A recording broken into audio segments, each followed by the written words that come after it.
All right. Good evening, everyone. My name is Brian Rodriguez, Chair for the Youth Activities Task Force. Today is September 30th, 2021, and this is a Youth Activities Task Force special call meeting. I'm going to call this meeting to order now at 6:50 p.m. May I have a roll call, please, by the Secretary?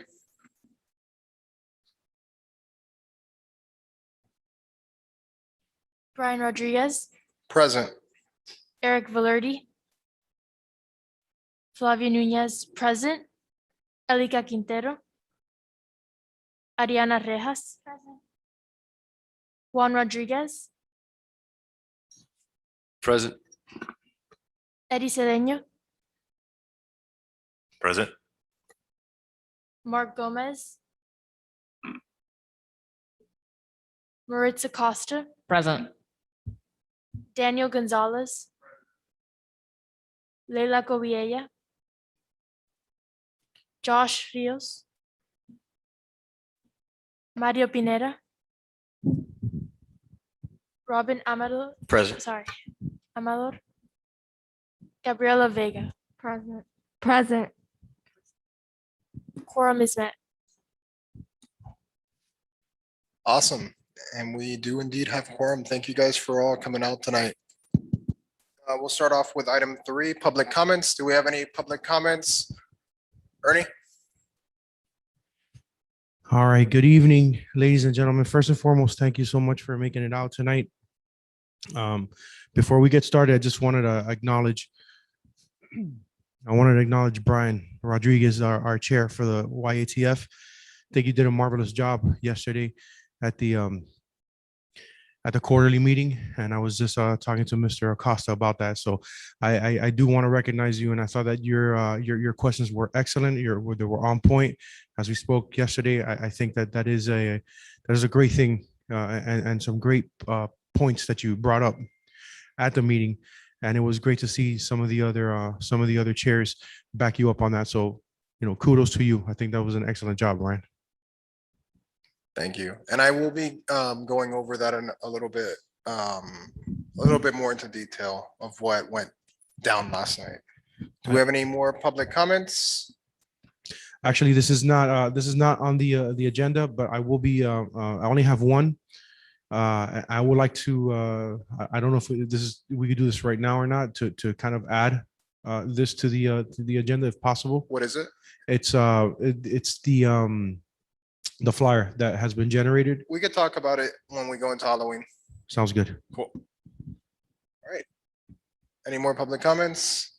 Seeing none, public comments is now closed. We'll move on to the adoption of minutes, which we don't have. We'll go ahead and approve that at the next regular committee meeting, which I don't know if we have a date set yet, but it is the third Wednesday of October. I think it was like the 17th, if I'm correct, or the 19th. Through the chair, the 20th. The 20th. Yeah, I get confused with all the days. Thank you. All right, we'll move on to order of business. Is there anything that anyone wants to add, defer, or delete from the agenda today? Seeing none, I will actually go ahead and motion to add item 5A, which is new business, not old business. It's going to be the committee chair meeting update. Do we have a second? Second. We have a motion and a second. Do we have any discussion on adding this? Seeing no discussion, all those in favor signify by saying aye. Aye. Any opposed? Seeing none, motion passes, and please reflect on the record that Mario Pinera III is here with us.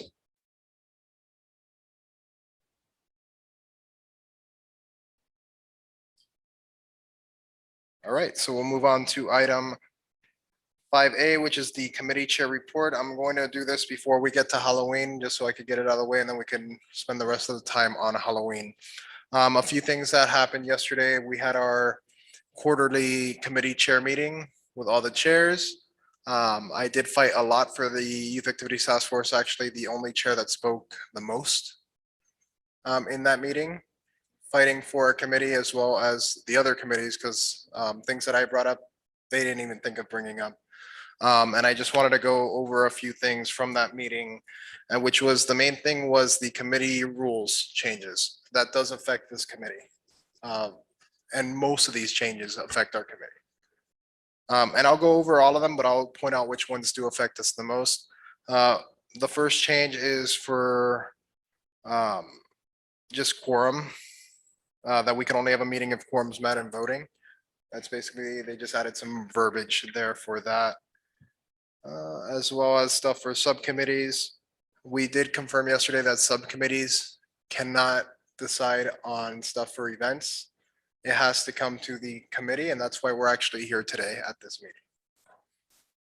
Next, public comments, they just changed some things, but it's, oh yes, so public comments, this is a change because it has happened in this committee before. If someone brings in public comment or says something from the public, recommending to, for us to vote on something or add something, we cannot do that. This is not set in stone yet. These are recommendations to the council from all the committee chairs. That's why I wanted to bring it up to you guys. Okay. Basically, this is stating that if someone comes in for public comment suggesting something or an idea, we cannot take that comment and vote on it that night. It would have to be put on the agenda for the next meeting. Next, this is a new one that we'll see if it goes through or not. I know it's a little bit iffy. In the event quorum is not met during the first 20 minutes after the published start time of the committee meeting, the committee meeting will adjourn, meaning that there's no meeting. That's so we don't have to keep everyone here waiting for people. Okay. So this one is under attendance. Our committee did vote on changing our committee rules. So all minors would be, or the exception for minors on attendance would be scrapped. And every single committee member, no matter how old you are, or if you're a student or an adult, you will be set to the same standards when it comes to your attendance, meaning you have to attend 50% of events. That's a big one. And we're going to start taking attendance at events of all committee members at the next event, which is Halloween. This means you have to go to 50%, half of the events. We have some, or we're one of the committees with the most events in this committee. All right. And that's not just saying show up to 50% and not show up anymore. Right. We're a committee. We expect everyone to be there. Okay.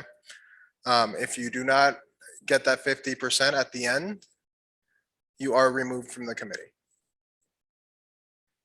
And also with that being said, for attendance to meetings, you have 3 unexcused absences. Once you hit 3 unexcused absences, you are also removed from the committee. An excused absence is only in the case of a medical family emergency. School is not included in this. Right? I asked them about that last night and they said it's only in the event of an emergency. The only reason they're changing these rules, and yes, I understand I was a student too, and I know there's students in this committee. The reason they changed this rule is because everyone needs to be set to a expectation on an equal playing field, right? Through the chair, that's the month, that's 3 excused absences from the monthly regularly Yes, scheduled meetings, not in a meetings fiscal like year. today's. It's Today not would today. be- No, no, no. so Today does not count. Special call meetings. Special don't- call meetings do not count. So yeah, so basically 3 meetings in that year. It's a yearly basis. It resets. But if you miss 3, you are removed from the committee. That is including students. The reason they took out the exception is because if they make the exception for students, they have to make the exception for everyone else. And it's not fair. You have to be fair with everyone. Because you might have school, but adults have jobs, right? Or family or things like that. Everyone has their own thing. Going from there, I think I covered everything there when it comes to attendance, and that one we've been working on a long time. So that one should be going through for sure. The next one is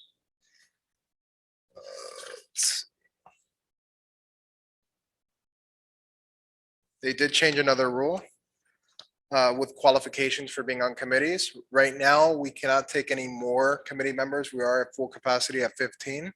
But in the future, if we do have openings, there are new qualifications. You must be either a town resident or own a business or be employed by the town, meaning you work for in a business in the town, or you are own a business in the town. You cannot be from out of town. If you don't work in the town, if you don't live in the town, then you cannot be on the committee unless there's a special case where that committee has special interest in other things. So for this committee, we don't have special interests outside of the town. So those that don't live in Miami Lakes or don't own a business at this time here in Miami Lakes, you are going to be grandfathered in. But after that, if you are removed from the committee or if you know someone that wants to be appointed and they don't live in the town, they will not be eligible to join the committee. Okay? And that's with the qualifications. The next one is the officers and elections position. So how it works with the officers and elections. If the chair were to resign or be kicked off the committee for some reason, in the past, it was the vice chair would take over the chair's position until a special election was made for the chair. Last night, the committee chairs, and it actually doesn't say it here, but the committee chairs did come together and we made a different response to this. And this is what they're going to present to the council, is to have, if the chair were to resign or be kicked out of the committee or removed, the vice chair would take the position of chair for the rest of the term, unless the chair otherwise specifies, or the vice chair specifies that they do not want to take the role of chair. They will stay as vice chair and an opening will open up for the chair position. So it's kind of like what we have now. The only way, or if the vice chair does decide to take the chair's position for the rest of the chair's term, so it would be the rest of the year or whatever's left of the officer's term, there will be an opening for the vice chair position. Okay, so that was one of the things that they're not set in stone yet. And once it is set in stone and I get that, I will go over what has been changed again for everyone else if you're not here today. Let's see if there's anything else with us. It looks like that's basically it. We have these meetings about every 4 months. If you guys ever have anything that you want me to bring up to the chairs, it's also in conjunction. It's not just chairs, it's with the town. With the town manager, with the committee liaisons. I know Ernie was there last night as well. And we did go a little bit later than expected. It was 3 hours instead of an hour and a half or 2 hours. But if you guys ever have anything that you want us to bring up, I would suggest letting me know or letting Ernie know so we could bring that up at that meeting every 4 months that we have. And it actually informs other committees of what we're doing. So a little background of what this meeting's for. It's for the chairs to bring up their concerns with committees or change the rules of the committees, the committee rules, as well as share what our committee is doing. One of the things that came up yesterday was committee attendance to events. Unfortunately, I had to tell them that we do not have good committee attendance to the events. This is one of the biggest things, and Ernie was there when it happened. We're one of the only committees that doesn't have good committee attendance to the events. So as a committee, we do need to work on this and show up to our events that we're planning and we propose to put on our budget. Everyone here has a vote, and if you vote, we're all voting to have something, we're a team. We're all expected to be at these events. Okay, it's very serious that it looks bad on not me, on everyone in the committee. Even if you show up to the events, it looks bad on you because the rest of your committee is not there. So we need to work together and show up to these events. I know in the past, myself, and I've been here for 9 years, myself, or even Moritz has seen it. Moritz hasn't been here long, or if you have been to some of our events, we have 15 members on this committee and only 2 or 3 of us show up to the event. That does not look good. Please, I will say this, and I say this a lot. If you cannot be committed to showing up to the events, and I'm sorry to tell you, this committee is not about meetings. We're about putting together events, right? Just because you show up to a meeting doesn't mean that you don't have to show up to the event. You plan that event, since you plan that event, you are expected to be at that event. I will say this, if you cannot commit to this committee, please resign. And I'm not singling out anyone because I don't want to. I believe that everyone can be able to go to these events unless you have something that you can't go to for a certain reason, but try to show up to as many as possible. Ernie?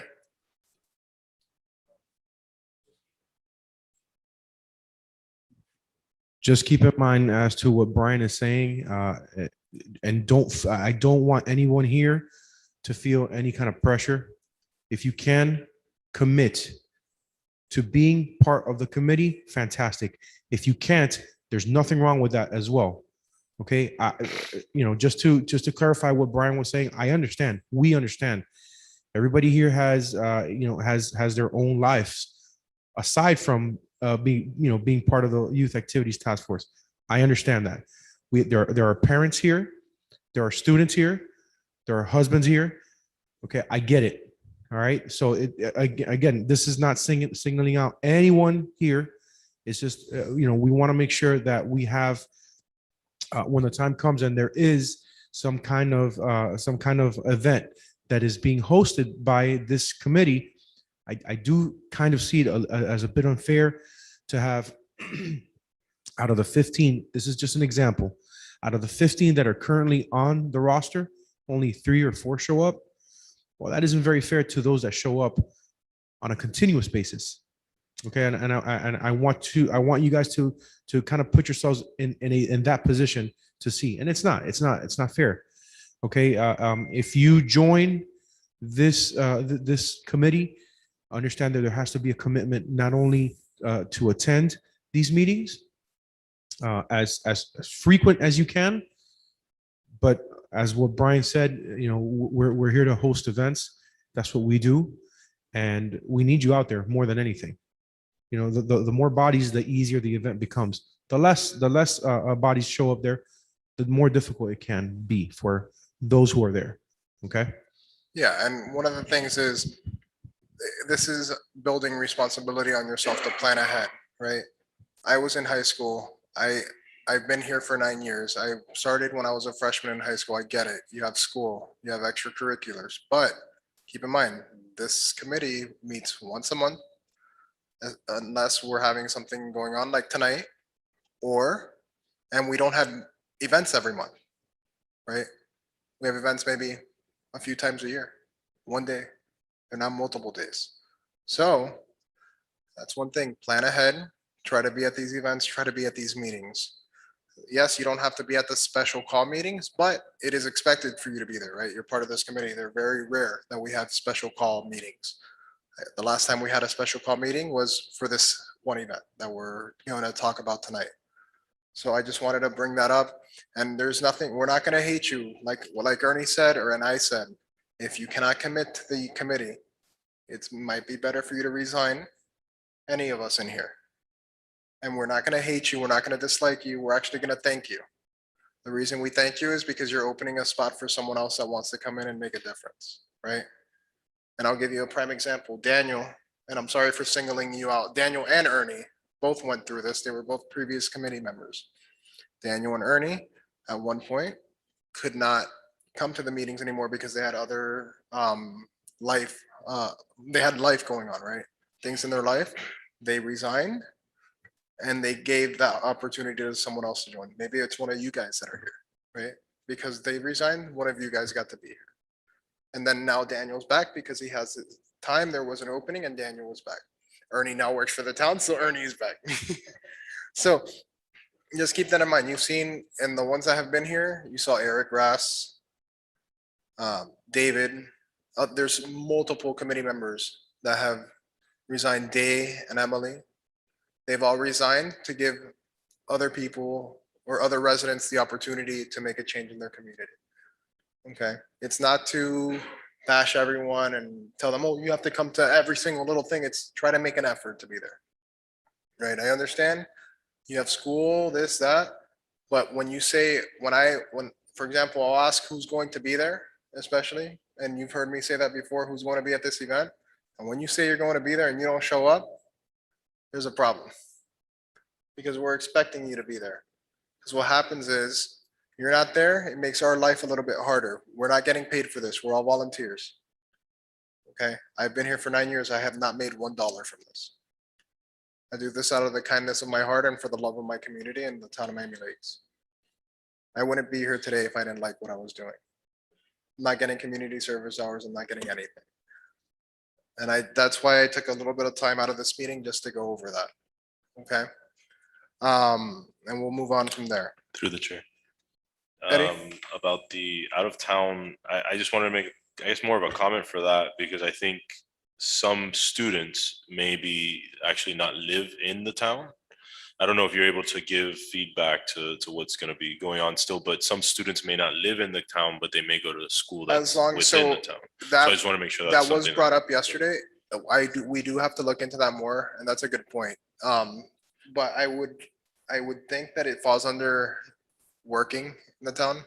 But I Is think if you you said go- that it's up to the committee at the end. I don't know if that's what it The said there or com- not. You said it. The that committee does not, If there was a special interest in, that was removed. oh, that was, okay. So The special interest has been removed from the qualifications. I would just try to push if possible, because if it's a student that's in the town that just lives right outside and is very interested in If you want, helping, I think it might be something that could. if you want to be actually beneficial to have our it committee. here, what they crossed out. So the old,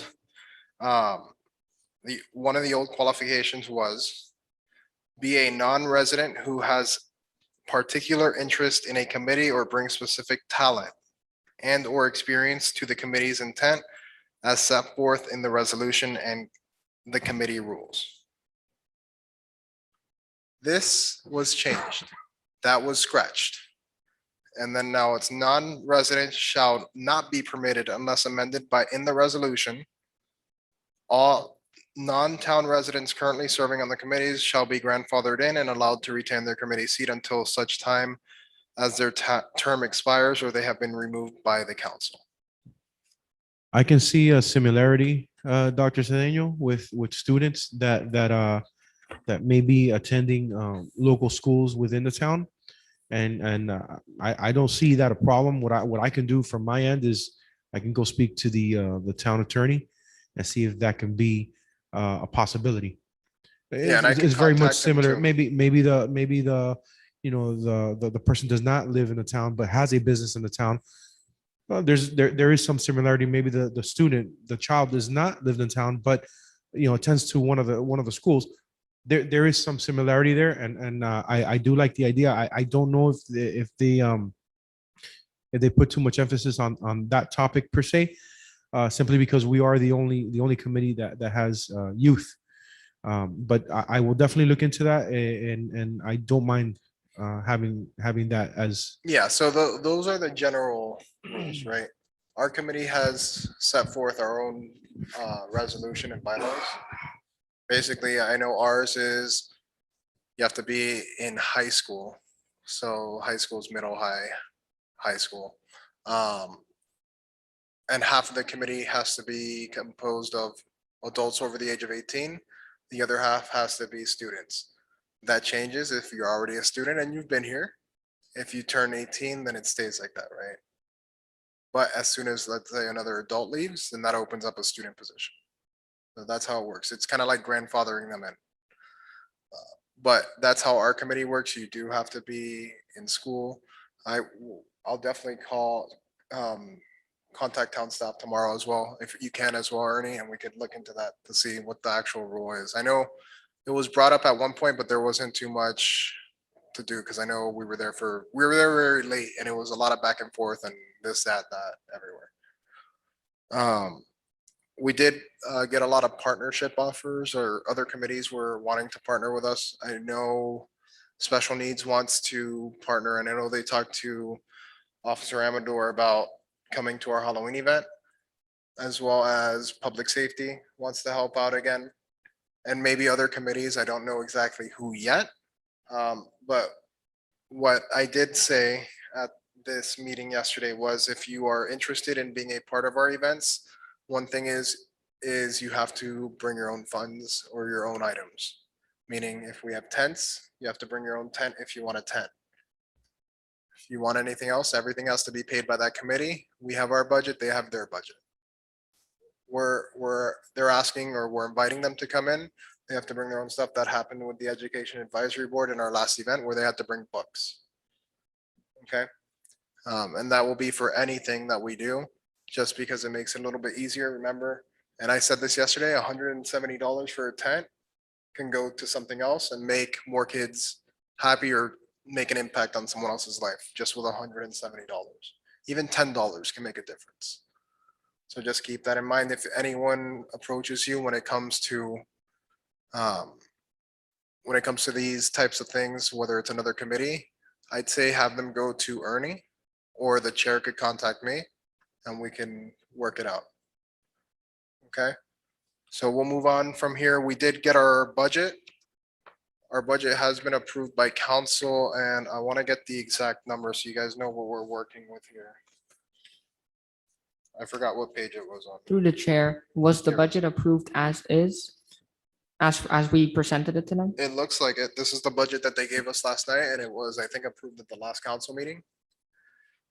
So we have an approved budget, or it says proposed budget, but we could double check and make sure. Right now it's set at 36,200, which was before 36,150. We went up $50 and they approved it. I'm shocked they even did that, but thank you. So we have, and I think that was one of the events that we raised by $50, which was like youth initiative. It looks like all our events are there. The bike rodeo, Halloween, the ice cream social shouldn't be there. It should be called something else. I don't know why it's still ice cream social. We could always work on that. Just Run, Movies in the Park, Spring Fling, Summer Youth Employment Initiative, and Winterfest. In the next meeting, I'm going to be putting a lot of things on the agenda, including Movies of the Park and future events, because we need to start talking about these events and how we're going to do them. Okay, and what we're going to do with them. All right. So we'll move on from there. We'll move on to the fun part, or what the main part of the meeting is. And I'm sorry for taking a lot of time here, but I think it was important that we go over all of this, which is Halloween. Our subcommittee met last week regarding this event, and we've met twice already. Thank you to everyone that has come out. Everyone that said they were going to be on the subcommittee wasn't there. Only 4 of us were there at the last meeting, and a few more. I think it was like 5 or 6 of us at the meeting before. But thank you for those that were here at the last meeting that we had. We did have a lot of things to go, or we do have a lot of things to go over today that have to get passed so we can go on with this event. I think we could do everything tonight. There's not much that needs to be done at this point except for approve everything so we can get the ball rolling and start paying for what we need to pay for and get it going.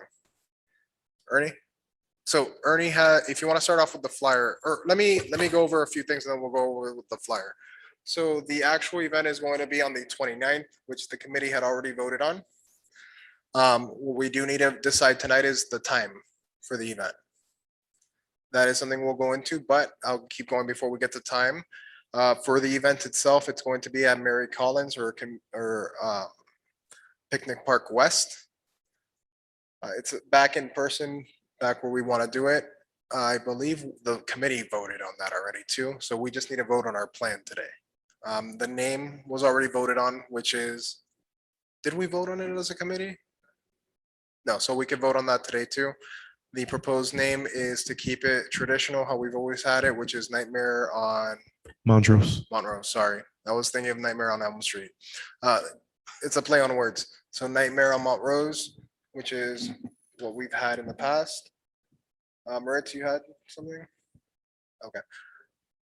If possible, if the minutes from the past 2 subcommittee meetings can be sent out tonight, it contains everything that was discussed, just so that anything that we maybe forget to mention, at least the committee can have a chance to look at it. Yeah, but we could do that if we have the minutes. Do we have those minutes? I do have them. I don't have my computer. That's fine. I didn't We could take approve my them at the computer next one. home. If any of you have those minutes and you guys want to, grab everybody's email and send them out, you're more than welcome. We cannot. If not, We can't do that okay, because it's sunshine. that's right.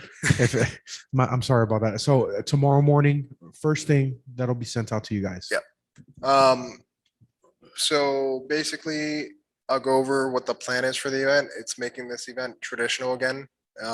Basically how we've done it in the past and what we've been successful with. Basically, the subcommittee decided to do the haunted house again, the DJ area or the dance party, the costume party, costume contest, pumpkin decorating. I think we also spoke about doing food trucks, which Ernie, we got, I think they confirmed with us for food trucks. So we just need a vote to decide whether to do it or if we want or not to do it. And the trick or treating area. So we have that all down packed, right? We need a vote to approve this and what we want to do with it. Okay. And we need a, I don't think we need a vote on the vendors because the vendors is, once we approve what the plan is, and we could go with the vendors that we have. For the main vendor of the event is going to be effects for, I believe, the stage and the haunted house. For the haunted house, it will be Light Effects Pros, and then for the stage, I have someone who I think it was through the county that can offer the stage for free. If that cannot be given to us, then Light Effects will take care of that as well. Just keep in mind, if we do get this free stage, it means more money to the haunted house, basically is where most of the money goes to in this event. As SFX, a lot of you that have been here before, you've heard SFX say, maybe we can invite them to our next meeting for the committee meeting itself. These guys are amazing. I know Ernie met with them the other day. Like they've said every year, the more money we give them, they're helping us, by the way. It would cost a lot more, but they're doing us a favor. They're in-kind sponsors to our event. The more money we provide them, the better the event comes out. Right? The more money we give them, the more stuff they can put in the haunted house and decorating stuff. So just keep that in mind. Okay, and we'll look into that more shortly. When it comes to the whole event as a whole, right now what we need to do is vote on the plan and then vote on the times. Okay, so when I say vote on the plan, meaning the name, the location, just to confirm it, and what we're doing. All right, Ariana? Through the chair, since we're like getting back like things to normal, I wanted to say maybe we could do like the return of Nightmare on Montrose. I don't know if that would like maybe it's like too cliche. I don't know. Like I was We just thinking can, about but I'd the rather idea. put Nightmare on Montrose Returns. Oh, that's that's cool. And then go back to Nightmare on Montrose. Yeah, for next year. We can, if the committee does decide that. We don't have to do one motion. We could do multiple motions on everything to make it easier and spread everything out, right? So it's not one paragraph of everything, it's more spread out. So if anyone wants to make a motion on either the name, the plan, or what we're doing, you are free to do so. Through the chair, this time I'd make a motion to have the location of the event officially be Picnic Park West. So we have a motion. Do we have a second? I'll second. We have a second, motion second. The motion is to have the event at Picnic Park West. Do we have any discussion? Seeing no discussion, all those in favor signify by saying aye. Aye. Any opposed? Seeing none, motion passes. So we have a location, which I think we already voted on, but it's okay to vote twice on it just in case. Next would be the name. Or whatever you guys think, the plan. We could have the plan before the name. Okay, I motion to change the name for the Halloween event to Nightmare on Montrose Returns. I'll second the motion. So we have a motion and a second. Do we have any discussion? I actually like the return of like the opposite. It just rolled off the tongue I'm better in my actually- opinion, but I really don't. I'm gonna Either make an way, amendment to the motion, or I'd like to make an amendment to the motion to have it as Nightmare on Montrose Street, The Return. Oh. It makes it sound like a scary movie. Do we have a second on the amendment with the motion? I'll second. We have a second again. Any more discussion? So the name before, and so we're good on the name, Nightmare on Montrose Street, The Return. So it's basically hyphen The Return. Or no. Colon, sorry, I haven't typed in a while. Colon, The Return. So we have a motion second. Any more discussion? Seeing none, all those in favor signify by saying aye. Aye. Any opposed? Seeing none, the motion passes. So the event name is Nightmare on Mount Rose Street. We could check. Okay, so yeah, it's not on Mount Rose Street, so it's Mount Rose. That's fine. Okay. Yeah.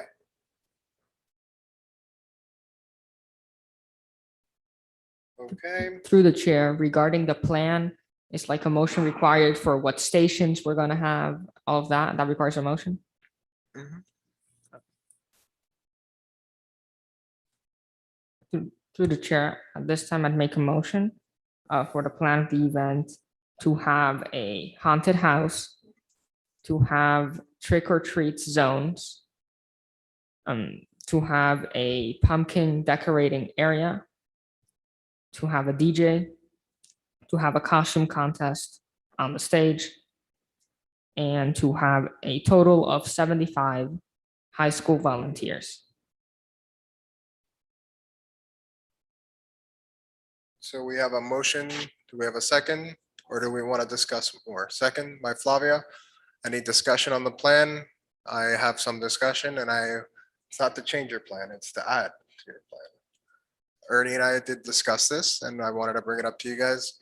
There is a potential from effects and it's a very low cost. It's not anything crazy to either do a Halloween movie playing in the background. We don't need to have audio because then audio's all everywhere with the Halloween music and the scare zone music and then the movie audio. Either have them like, I think you said the Peanuts movie or the Peanuts Halloween movie playing in the background. But there's two options. So either having the movie playing in the background or we could play Halloween clips. Here's the difference. The movie cost over $1,000. Well, a few $1,000s maybe a little bit lower. Or the clips are free, the Halloween clips. Ernie? So because since the movie isn't a Disney or Pixar movie, but rather a Peanuts movie, the rights to play it for that evening, it does cost money. It will probably be a bit lower than any of those other movies that or the movie production companies that I just stated. Or as Brian mentioned, the people at Light Effects Pro said that they can play. This is just an example he gave me. They can play the entire Michael Jackson Thriller video. After they're done, they can play some more Halloween themed music.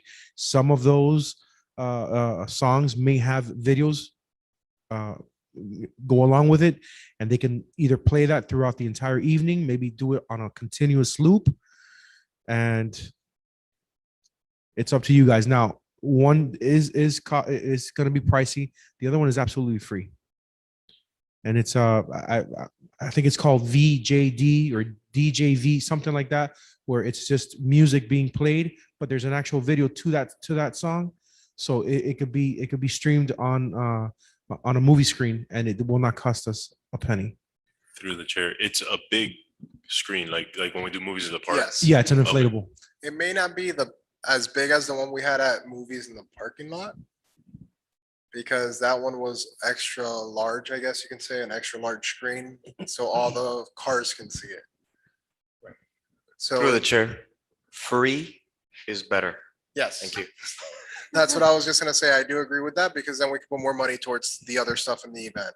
I think personally, the Halloween clips will be better because it's more recognizable to other people. Like to the Michael Jackson Thriller, that's more recognizable than the Peanuts movie. Plus, it's the benefit that it's free, so I think that'd be great. All right, awesome. Moritz? Thank you, Chairman. I like the idea. if we are going to do that, I would like to maybe suggest having some chairs in the grass area. Also maybe some parents, if I'm a parent and my kid is like 10, I'm not gonna be right behind them. I can sit down, watch the thing, just have a sort of relaxing area for parents or even families after, just to unwind at the park, watch, or just, So there have been a few talks because it is a nighttime and it's extremely dark out there. Chairs become a tripping hazard. If they want to come out, they can bring their own lawn chairs or the beach chairs or folding chairs, blankets, and hang out and watch the videos. I would suggest not putting chairs out there because of that. And I think that's an issue when it comes to one, it's a lot of people. Chairs take up a large area, and I'd rather have more open space so we could accommodate for all the people. And before we move on to, I know we had spoken about this at the subcommittee meeting, was to also include a third or second or third light tower to the event. This event is very dark, extremely dark. I don't know if it was to have the light tower on at all times, but at least have two, maybe, I think one stays on the whole time, and then having, or two stay on the whole time and having one as a backup for the end. Officer Amador? Yeah, I wanted to add to that if what you're saying, and or also if an emergency arises, then we have that extra tower to light up the park if need be. So I think that's a big one, just in case the in case happens. And also at the end of the event, have them all lit so that everybody can leave in a more safe manner. Yeah, I think on a safety perspective, this is something that we have to look into. It is a multi-thousand person event or attendant event. So I think having more light at just for maybe the end or in case of an emergency makes our lives a little easier, as well as first responders and everyone's lives easier, right? Just seeing where you can go. For those that have been there in the past, or if you haven't been there yet, pass by there at night by Picnic Park West.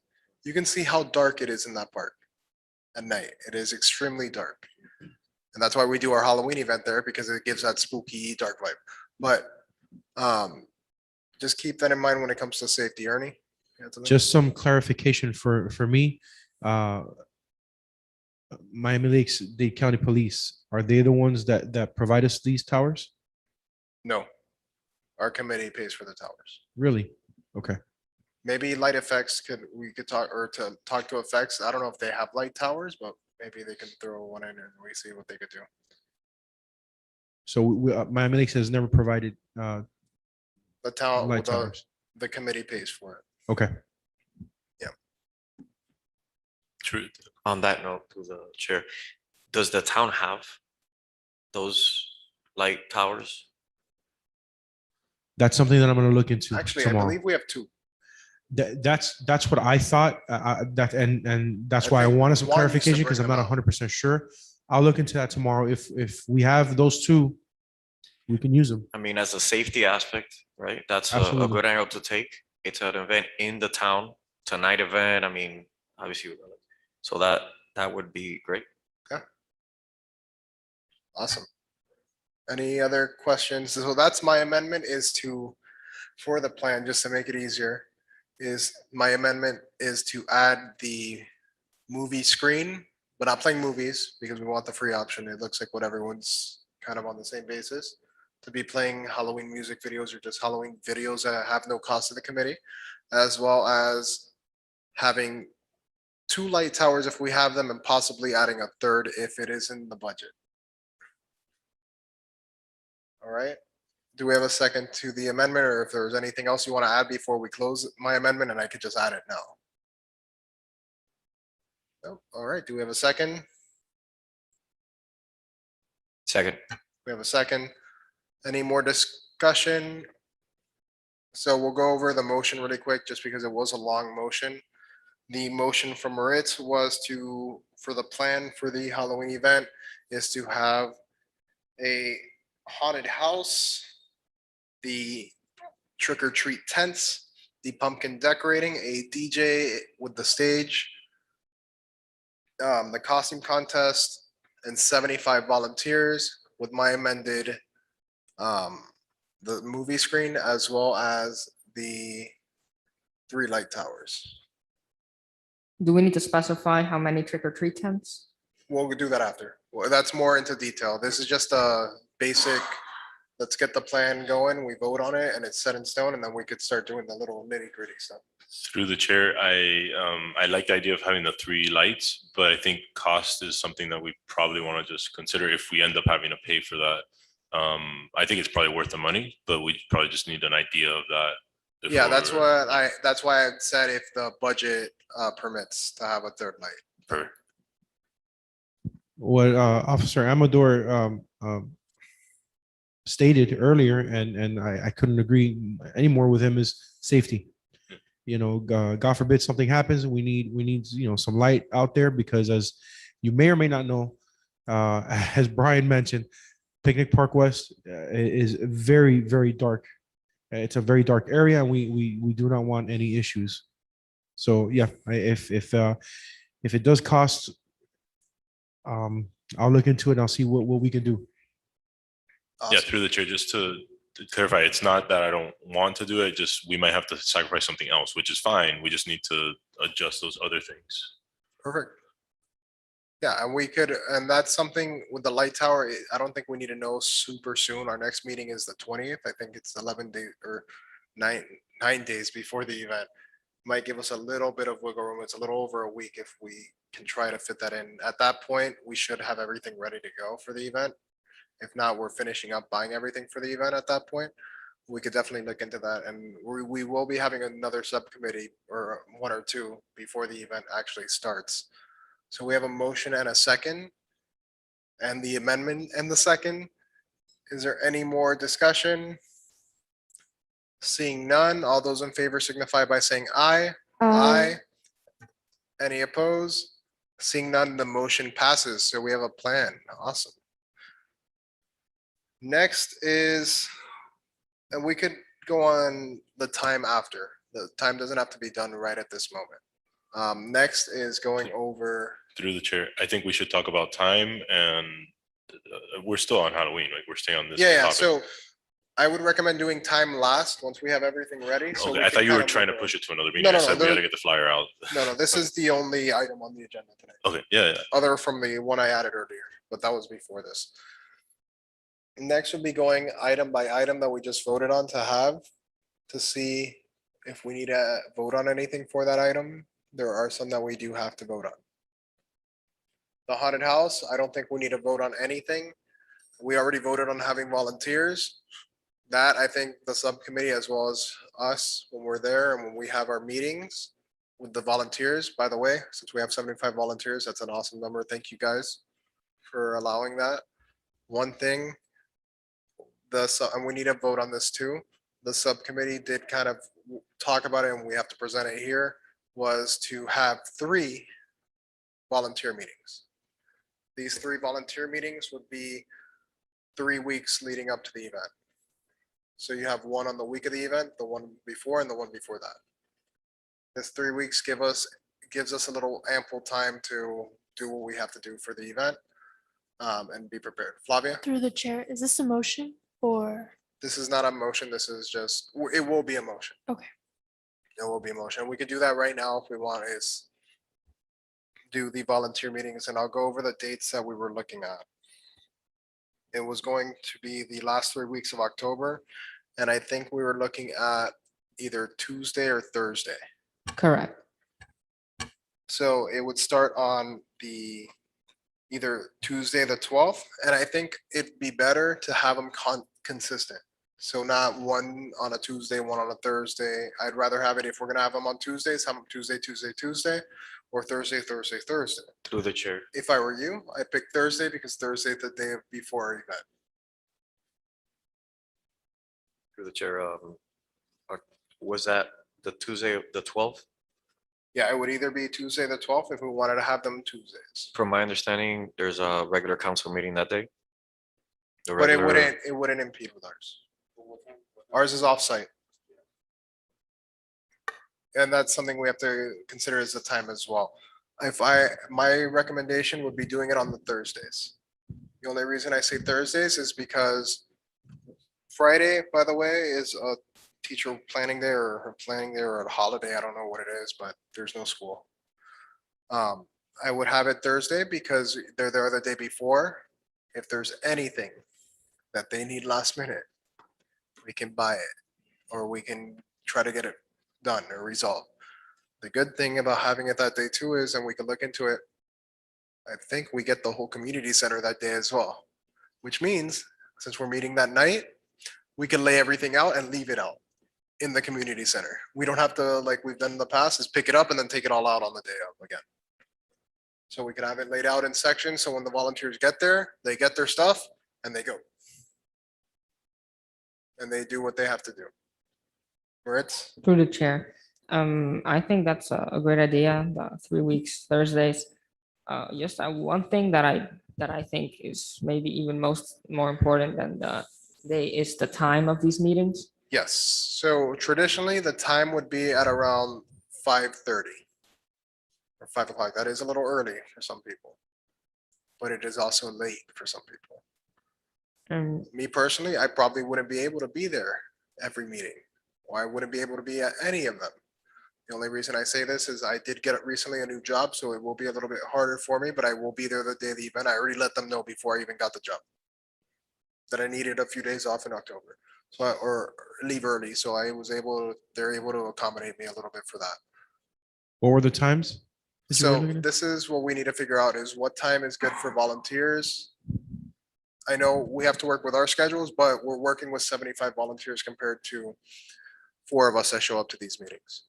Or 5 of us, whoever wants to show up. If we have all 15 committee members there, that's awesome. But realistically, we probably won't. So it weighs more towards the volunteers. Gabriela? I think 5:30 is a good time considering that the volunteers will be in high school. However, considering that most parents, some jobs, they get off like at around 5, maybe leaning towards not a super late time, maybe around 6, just so they can have an extra 30 minutes. So So that's what I was thinking, which your dad brought up to me yesterday, Mario. Students, either parents are getting out of work or students have sports after school. Right? Or they want to go home, change and do their stuff, or they have a little bit of time, or they want to do homework. We also don't want to keep them there till 10 o'clock at night. Right? I think either 6 or 6:30 might work. And then we have them there till 8 o'clock. It doesn't have to be a 3-hour meeting. It could be an hour and a half to 2 hours. Right? So 8 or 8:30, whatever we want to do. If we have it at 6:30, we could have it end at 8 or 8:30. It's up to us, and it could even end earlier. Words? through the chair, personally, I think 6 p.m. is the sweet spot. I would not like to push later than 6 p.m. Just because I feel that it may be a little late for some people. I think 6 p.m. is the best time. So I'm going to be devil's advocate here. 5:30 to 6 or 6:30-ish almost is rush hour. Miami Lakes has some of the worst traffic in the county. We may want to do it at 6:30 or even 7. I'd say 6:30 so we could have that 30-minute and have an hour and a half to 2 hours. That's the only reason I wouldn't do it at 6 is because of rush hour. If you didn't see, if you don't live on the west side of town or the east, I forgot what side I live on, but what side are we on right now? Are we on the east or west side? We're on east, so I live on. East. See, we're all confused. But depending on where you live in the town, you could see the amount of traffic coming to this meeting at 6:30, going the other way towards Mary Collins. So going off of what we've seen going towards Mary Collins at 6:30 in the afternoon or in the evening, maybe better to keep it at 6:30 or a little bit later. Through the chair, how long do these meetings last? About an hour and a half to 2 hours. I wouldn't want to keep them longer than that. It would end at a reasonable time. No, I'll echo that. Okay, And it's not like our meetings that go longer. It's at that time, we're done. Through the chair, I just would like to add that I do agree with you that like the 6:30, 7 PM range would probably be a good time to have the meeting at to avoid like the rush hour part and, you know, I can definitely say personally, that'd be a better time for me to actually Oh, attend myself. 100%. It's easier for a lot other people to do that as well. My suggestion is have it at 7. What this does is you open it at 6:30. It allows the students to sign in because that takes a lot of time, as we've seen in the past, and those who have done this event, takes a lot of time to sign everyone in. There's 75 of them. Sign everyone in, making sure they're there the whole meeting and signing them out at the end of the meeting. There's a sign in and a sign out. These students are minors. So it's our responsibility to look over them during that time. I don't know if we've done a sign out at the end, but I would recommend doing a sign out because in the past, people have gotten lost or things like that. If they're under the age of 18, they cannot leave alone unless they have a car and they drove there and we see them leave in their car. In the past, they like to go out in the park where it's dark, do whatever they want. They're still our responsibility because we didn't see a parent or we didn't see them leave, right? It may be beneficial. It also benefits us knowing that they didn't leave early from the meeting, having them sign out. When it comes to their hours at the end, it makes our lives easier when we're giving them hours. Ariana? Through the chair, I think it was Halloween event from 2017 that I do remember specifically that there were 2 like rows for the sign in and sign out sheet that we had to put check marks in. So I think we should definitely do sign out this time. Yeah. I agree with that. So as of right now, we have to pick the dates for the volunteer meetings and the times. I checked the dates, and that would be October 14th, 21st, and 28th. You said you motion? Oh, okay. Oh, no, you're just giving recommendation? Yeah, Okay, recommendation. all right. So yeah, so that's the Thursdays, correct? Correct. All right. Do we have a motion? Does anyone want to motion the dates and times or if we want to discuss more, we can. Eddie? Gabriella, I don't have the dates off the top of my head, but I wanted to make a motion. Or were you about to make a motion? No, I was gonna tell her. Oh, go ahead. So basically, how you make a motion is just like that. Just say. I Well, did she motion? Oh, you're teaching her how to motion. Got it. Yeah. That's so fine. I motion to have the volunteer meetings on October 14th, 21st, 28th, and that's basically. I motion to have the volunteer meetings on October 14th, 21st, and 28th on the Thursdays at 6:30 at Picnic Park West. I'll second that.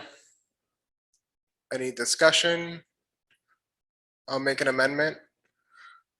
The amendment is going to keep the motion basically the same, except for opening sign-in at 6:30 and starting the actual volunteer meeting at 7 PM. Do we have a second to the amendment? I would modify that amendment to start at 6, sign in starting at 6, meeting starts promptly at 6:30 so that we could get kids and everyone out by, honestly, I think we should set a time that we're gonna end by, I'd say 7:30 and try to get a good hour, have everyone signed in by 6:30, start the meeting, get out by 7:30. Okay. Or 8 latest, but I don't think we should be keeping people later than that. And that's Especially why, volunteers, and if we're doing 3 meetings instead of 2 that we've usually done. yes, so that's In the why past, they've been about an hour long okay. typically. we could definitely look into that too, and that's all dependent. Me personally, I'm gonna recommend the starting at 7 due to rush hour and the amount of traffic that goes that way. Right, that's like the main area of people, because you have the Palmetto going on and off the Palmetto, and it does create a large traffic jam in that area. And I think usually rush hour starts at around 5:30-ish and goes till almost 7 o'clock. My recommendation is to keep it starting the registration or sign-in time at 7. Start it at 6:30, start the meeting at 7 and end it at 8:30. That is my recommendation. It's not like we're having them there every day, it's once a week. And they're getting community service hours for it. If they want their community service hours for this, they will be there. Trust me, they will be there. We've seen it in the past. That is my recommendation. If anyone has any other thoughts or agrees or disagrees, please bring it up so we can discuss this. Through the chair, so the amendment is not to have the sign in at 6 and start promptly at 6:30. So The that's the amendment. amendment is- I'll bring it up in a minute here again. We're just discussing now if we need to change the amendment or not have it at all. Okay. Anyone have anything on this? If we want to have it at, have sign-in start at 6:30 and have the meeting start at 7 to accommodate traffic, Ariana? Through chair, I personally agree with what you're saying to start signing at 6:30 and then start the actual like meeting at 7. I personally get out of work like at 6:15, so it would give me like enough time, and I am going to the meetings, so I'm definitely, I think that would work out the best. Perfect, Ariana. And I think that's a good point. I didn't even think about that. People get out of work later too, and some of our committee members don't get out of work till later. Me, myself, I don't know what my schedule is yet for work. I don't find out till next week or after, the week after. So that's one of those things that needs to be taken into consideration. I could get out at 5:30 and I'll be there at 6:30, but I could also get out at 8 o'clock at night or 7 o'clock.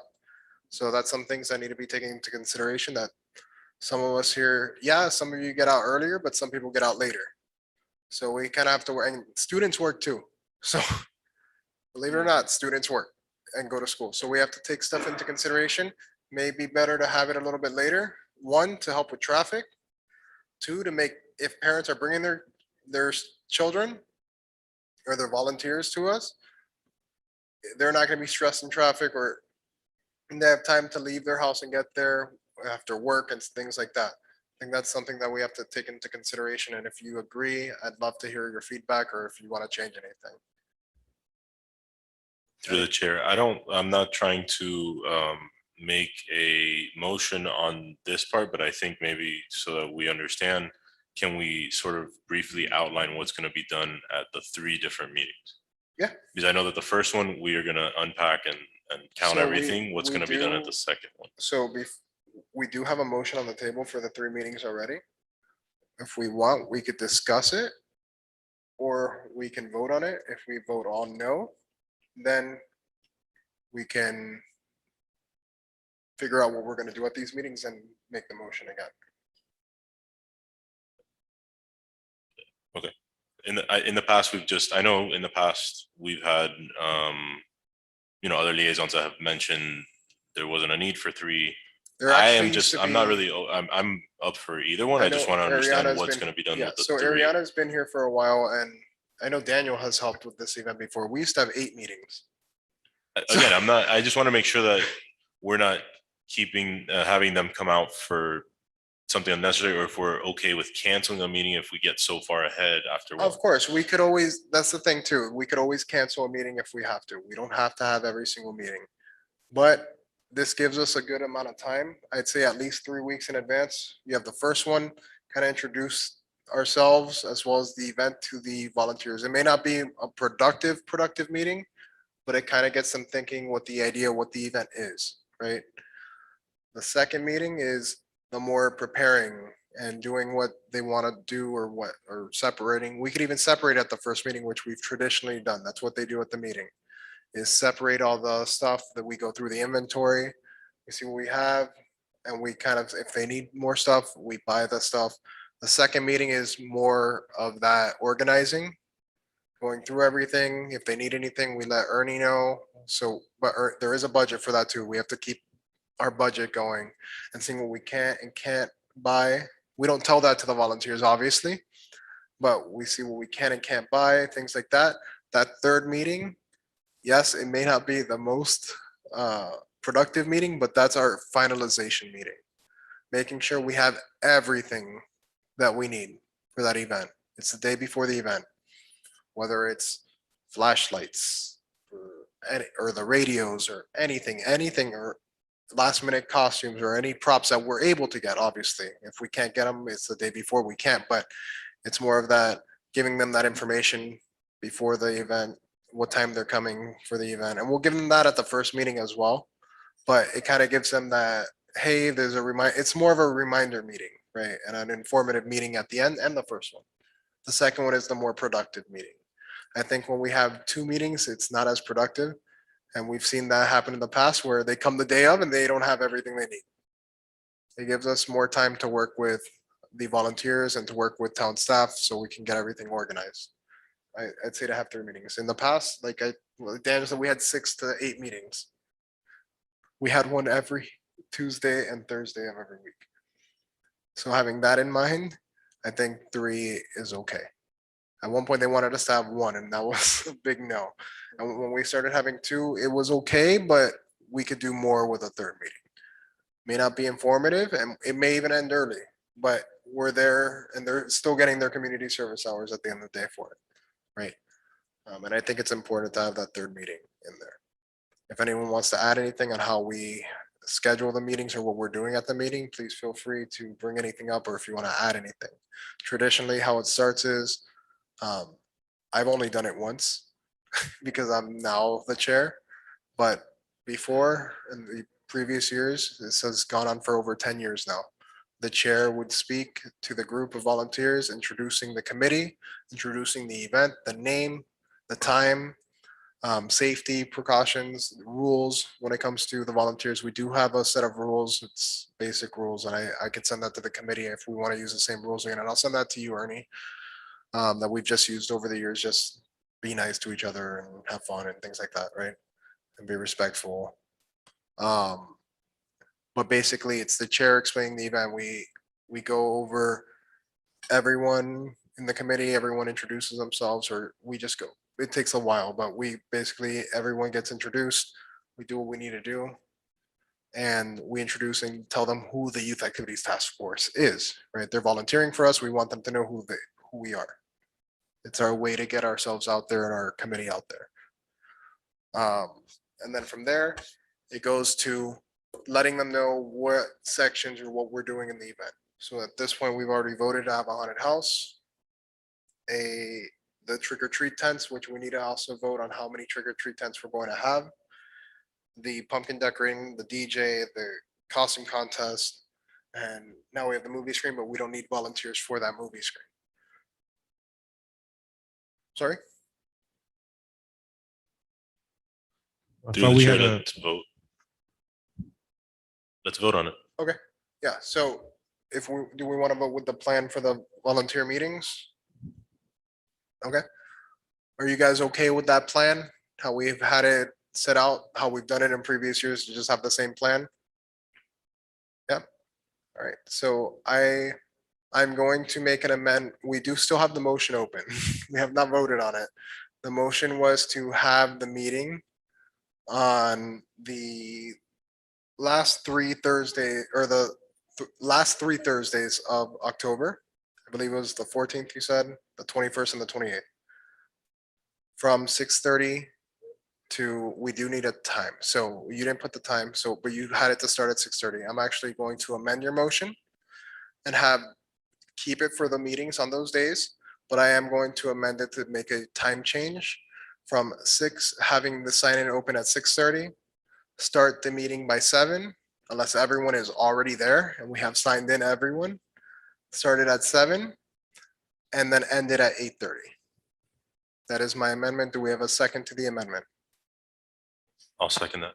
We have a second. Any discussion on the amendment as well as the meeting dates and times?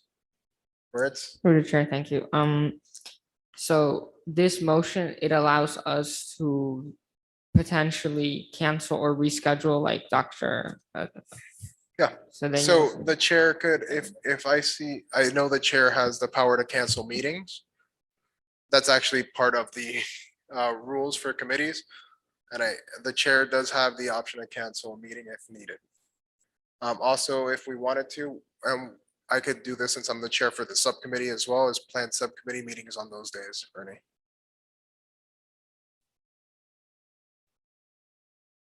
are you referring to the 14th, the 21st, and the 28th? Meeting, when I say subcommittee meeting, we could talk about stuff over there.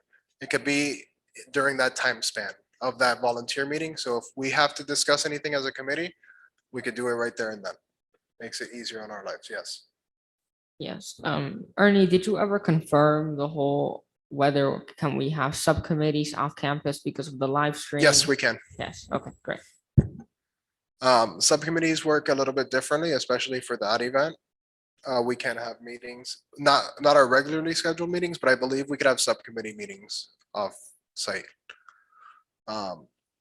Because technically there's no voting Last night I did learn though, if we have quorum at a subcommittee meeting, when I say quorum, 8 or more. So committee members, we could vote on stuff. I got that. That's what I heard from the town attorney yesterday is at a subcommittee, technically you need 8 quorum to vote on something.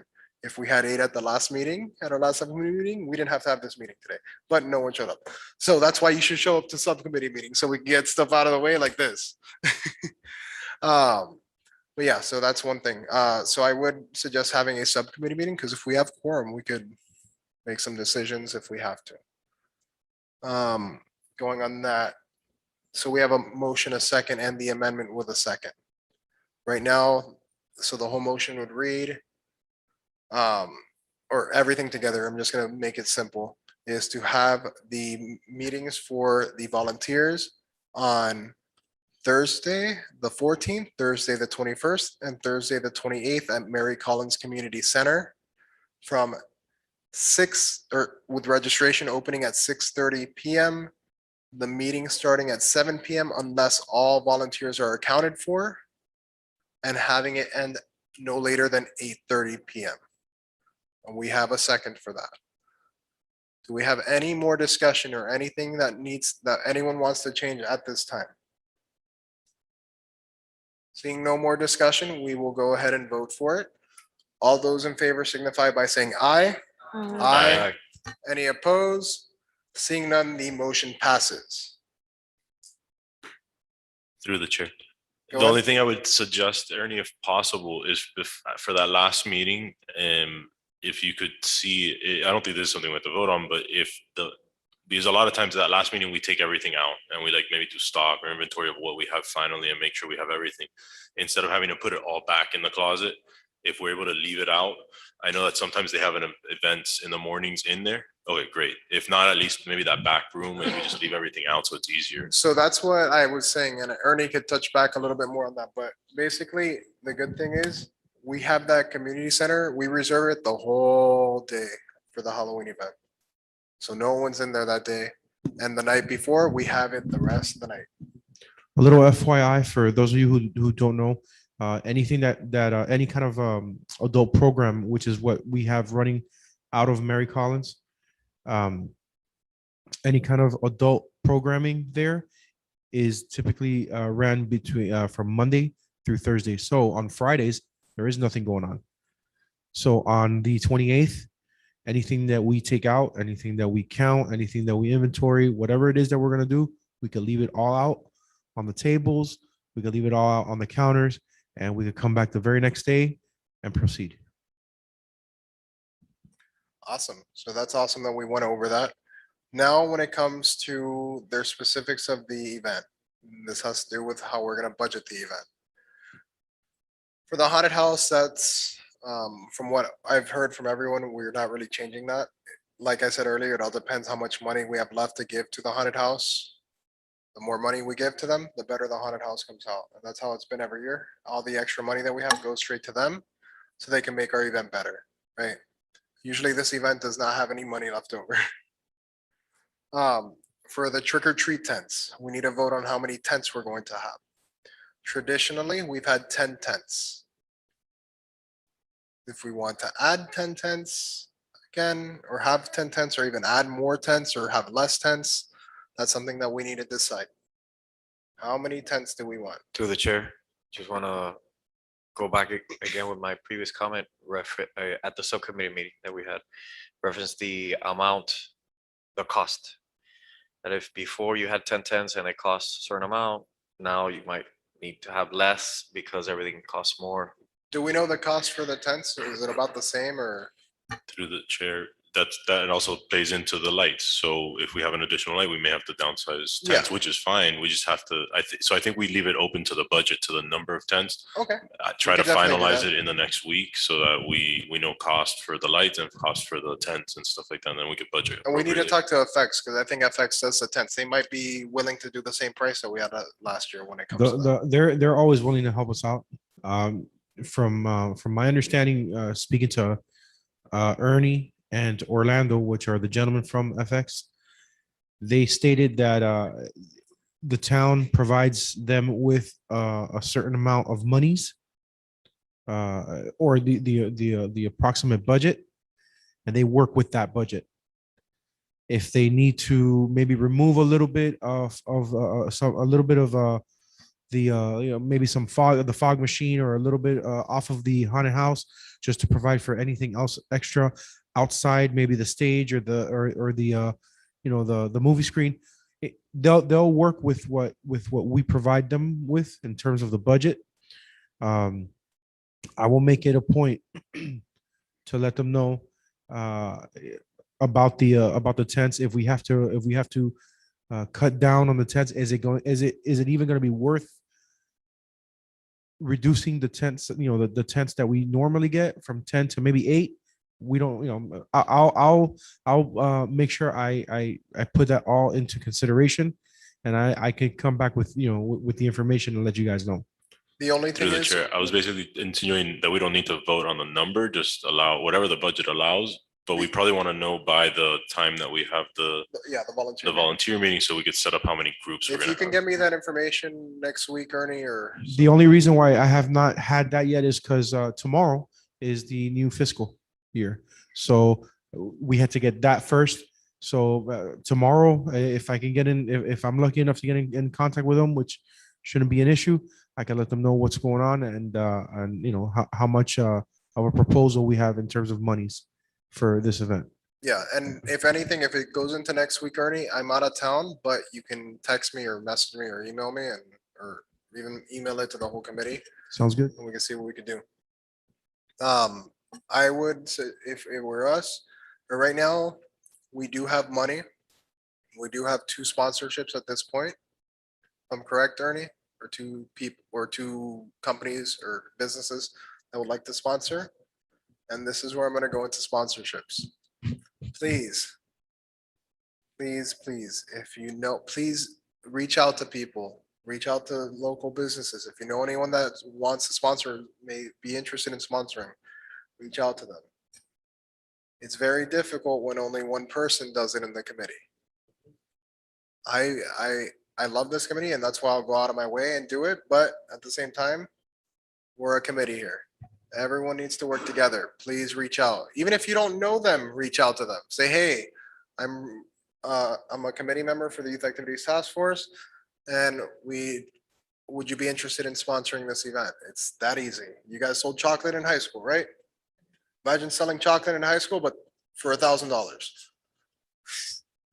Something like that. Just, I know it's been hard for some people to sponsor, but it opens the door once we're working together to bring in new sponsors. Ernie? I have the sponsorship package here. It's pretty much completed. If you guys need a copy of it, let me know. I know you, Dr. Sedano was acquiring for one, so I have one here for you. If you guys need one, please let me know. If you guys want to go in groups and Can you email Through it the to the chair, whole yeah, I was gonna committee? say email it, because Sure. then we could just blast it out to a bunch Sure, of I people. could If we do email that. it to the whole committee, we could send it to everyone. I could very well do that. Thank you for And for You providing used that to be able to suggestion. sponsor through Eventbrite. That's how we've, Yeah. yeah, if you put it in Eventbrite, It's it on should be on there. Eventbrite. So Yeah. you don't even need the sponsorship package. The sponsorship package just tells you what you get. Yeah. But that's if you important send to them the- send out and solicit sponsors, Yeah, so of just course. email out the. Either sponsorship way, package. it's a good But let's say, document to let's have, say and you you can don't have present the it. sponsorship package, but someone says they want to sponsor it, send them to the Eventbrite and there might be some information there, or they can contact the town, which I'm sure their number's on there, and they could get information as well. Right? Just in case you may not have a sponsorship package with you. But please, and I know I talked to Ernie, I talked to Ernie about this today. We need everyone's cooperation. This is one of our biggest events in our committee and one of the biggest events in the town underneath the 4th of July celebration. This event is about neck and neck with Spring Fling. And we know how Spring Fling gets. And if you've been here for Halloween, you know how Halloween gets. Spring Fling sometimes gets a little more, but this is a nighttime event too, so it does create a little more obstacles. Just keep that in mind. Please reach out to people, businesses, business owners, even family. You could be an individual and sponsor the event if you wanted to. Don't rely on the people or the businesses that you know that are that you already know that are going to provide some kind of monies, the more the better. Okay, Yes. you know, again, we're brainstorming. Everybody here is brainstorming and giving out ideas. We want to make sure that this event is, you know, off the charts. The thing Okay, is, the more money we get for this event, one, the better the event is. Meaning, when the event's better, the sponsors like the better event, meaning turnout's better, meaning they're gonna come back next year. yeah, there's potential for a repeat. So I'll give an example. Dr. Sedano and his business have sponsored our events, as well as Christina Christoph from Miami Lakes Orthodontists, I believe, has sponsored these events for many years. They keep coming back because the events are successful and they like contributing to the event. We've had sponsors that have sponsored but don't care about the recognition. They sponsor to do something nice for the community. People have hearts. People see what we're doing and they want to help us out. Believe it or not, this event has a budget of $15,000. This event used to have a $25,000 budget. So we're about short $10,000 of what we usually have. Right? So that's why we need sponsors. What are the numbers for the sponsors right now, Ernie? If we could go over it with everyone, I believe we decided last meeting what the prices were for each one. Yeah. If you could go over that with us. We voted on this, or we talked about it and just kind of made that sponsorship package. to give Okay, out. just to kind of give a quick briefing of the sponsorship levels. There's the gold sponsor, and then there's the silver sponsor. Oh, excuse me, I'm sorry.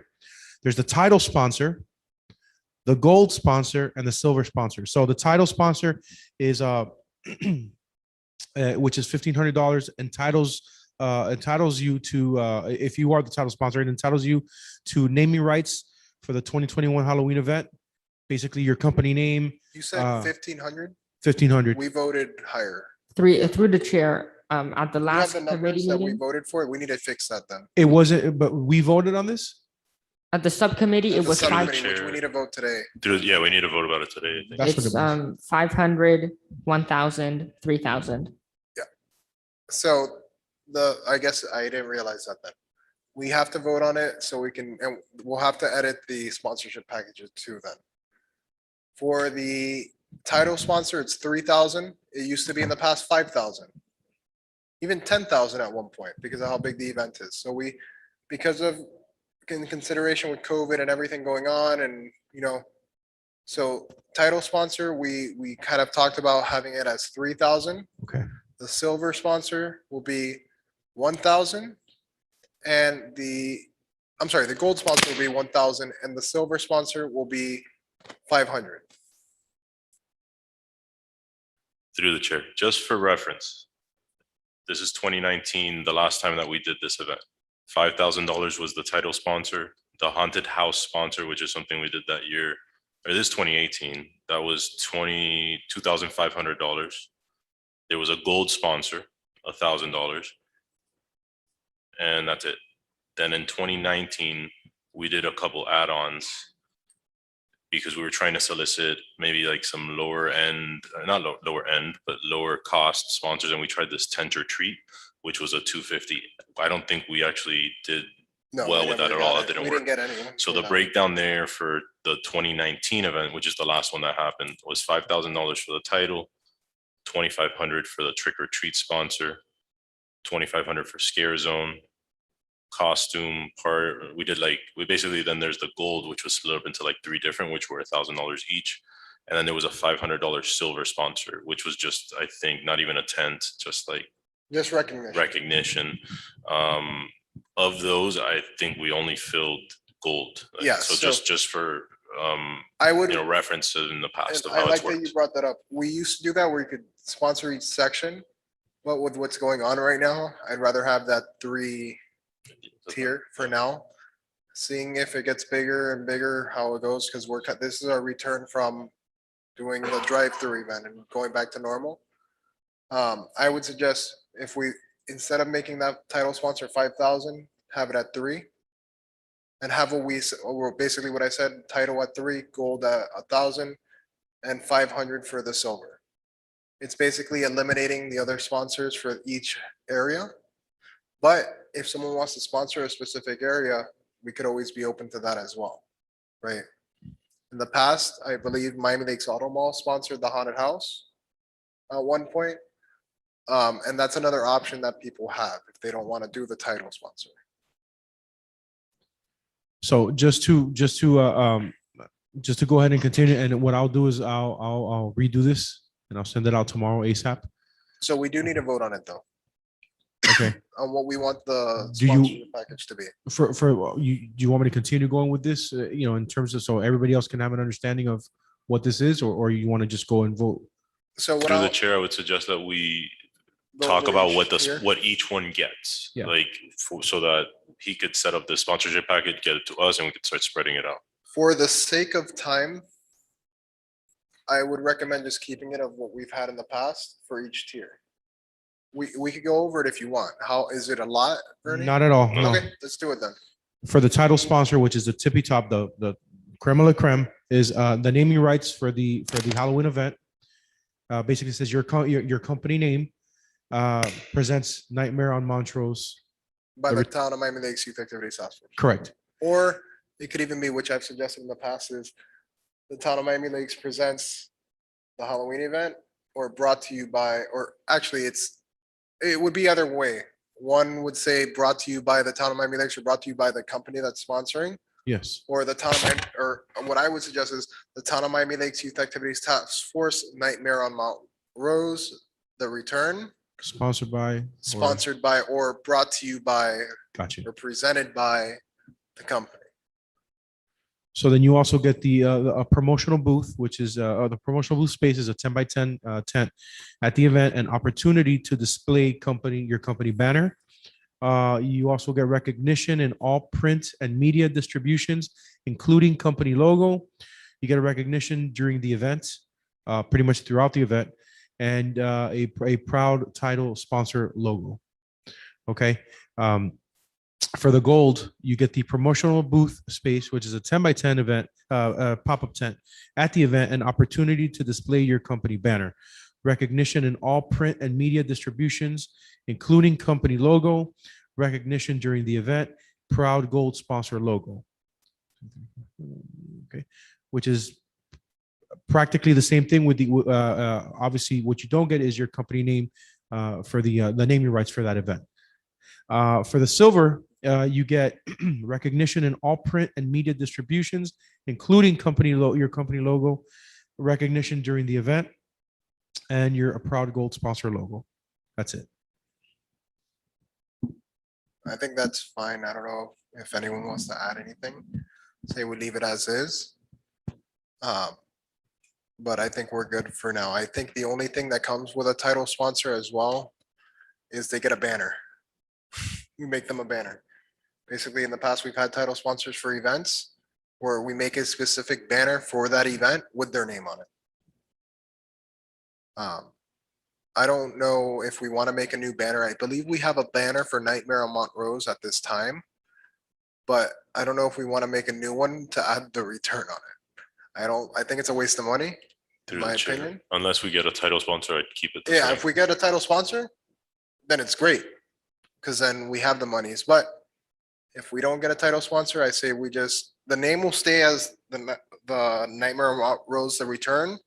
But the actual banner will just stay as Nightmare on Mount Rose. Just to ease on costs a little bit. We Just need to be- remember we the we more, need to be, we need to be efficient on that. the more sponsors that we get, the more money we get, the bigger and better the event is. Please, please, please keep that in mind. Everyone needs to do their part in trying to get sponsors, right? Not only is it bringing money to the committee, but it's putting their companies out there. You have to remind them it's advertising, and it's at a very fairly cheap price. If you look at how much advertising costs, it's not cheap. And I know Dr. Sereno could tell us, I'm sure you've seen those prices for advertising. Through the chair, I'll motion to set the sponsorship levels at 3,000 for title, 1,000 for gold, and 500 for silver. Obviously, that's in US dollars. And with all the perks that Ernie mentioned before. Awesome. So we do have a motion. Do we have a second? I'll second the motion. We have a second by Daniel Gonzalez. Any discussion? All those in favor signify by saying aye. Aye. Aye. Aye. Any opposed? Seeing none, motion passes. Awesome. So we went over that. That's awesome. There's actually maybe one or two things that we have to go over that are left. We don't really have to go over the pumpkin decorating that Ernie had, we could figure out, or do you have anything on that? Yes, I do. I did speak to the produce manager from Publix. As a matter of fact, today we went back and forth. We're good for 200 Okay, pumpkins. I think that's what we've had plenty. before. Yes. Through the chair, sorry to take a step back here for the sponsorship stuff. Is the Eventbrite actually set up for this event right now? So through the chair, I just suggest trying to get that set up. Once we get that package out, email us the link for the Eventbrite and the sponsorship package, so then we could all really try to distribute If and we get as could- many dollars as we Yeah, can. since we already have a volunteer meeting, because that's where the volunteers also sign up. If we could have that by next week, because the week after is our first meeting with the volunteers that we voted on. I will push to get all this done by tomorrow. Okay, perfect. And as soon as we have that Eventbrite, please send it out to all of us, Ernie, if you can. Ritz, Through the chair, when it comes to getting volunteers, I don't doubt that there will be an issue, but I do want to share that the Hope Methodist Church, for the pumpkin patch that they do partner up with local schools. For example, Hialeah, Miami Lakes made a flyer, and I know for a fact that they have a lot of their slots for all of October. Several of them are already like sold out of high school volunteers. We put flyers around the school with a QR code. They could sign up, and a lot of kids did it.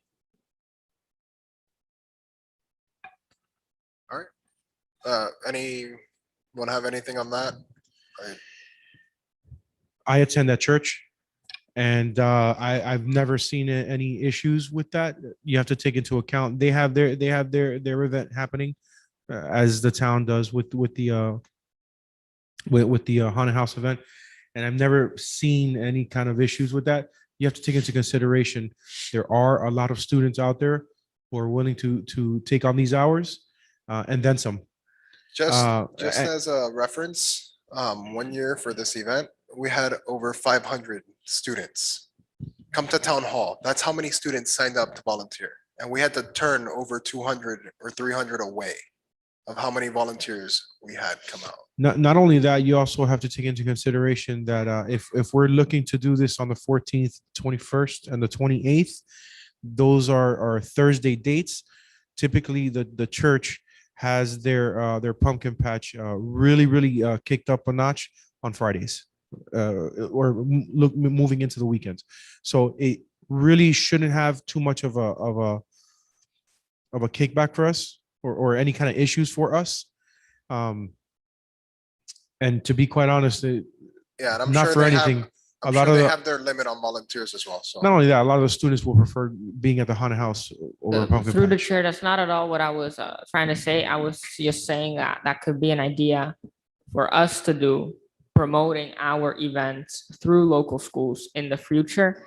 Not that that would have an effect on us. Understood. We have, I believe we have gone to schools to try to put up our posters or our flyers. Some places accept them, some don't. Most of the schools in Miami Lakes have no problem with it. But we have to see with the town and the school board what the regulation is on that, because I know security has tightened up at schools, obviously, since it has in the past where you could just walk in before. Can't really do that anymore. So we'd have to look into that. I don't know if Officer Rodriguez or Officer Amador know anything about how that would work. Like every other procedure with schools now, somebody from the committee would have to schedule a meeting with a school personnel, principal, assistant principal, and then they would say yay or nay on whatever they could allow on their campus, and then how they would distribute. Usually for volunteers, there is, I believe, a volunteer blast out that the town does. As well as I have my contacts with volunteers, as you guys know, with Remind. I'll let them know this is for high school students only, because some of them may have graduated already since we haven't really used that system in a while, but some of them were freshmen or even younger. That was a year and a half ago. So they're still in high school. We'll definitely, once I have that link, I could send it out to them. We could send it to everyone we know. If you have friends that want to join in, send it to them. Once it's filled, there is no openings after. We actually set 75 volunteers to have extras. Each section, the number 75 in Maritz, if you want to go over to, is set to a certain amount of people with 10 extra volunteers on top of it. If you want to go over, I don't know if you have the list of what each area is going to have.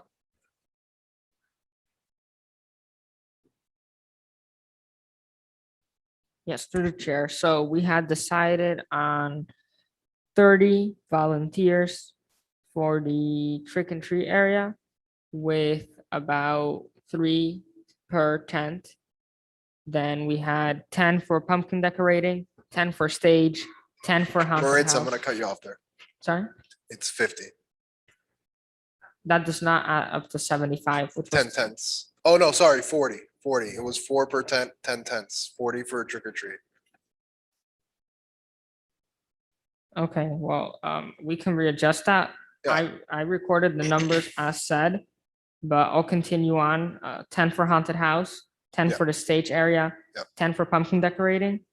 That brings us to 30, plus the 30 from the trick or treat, which was what was said. That makes us to 60, and we added 15 extra.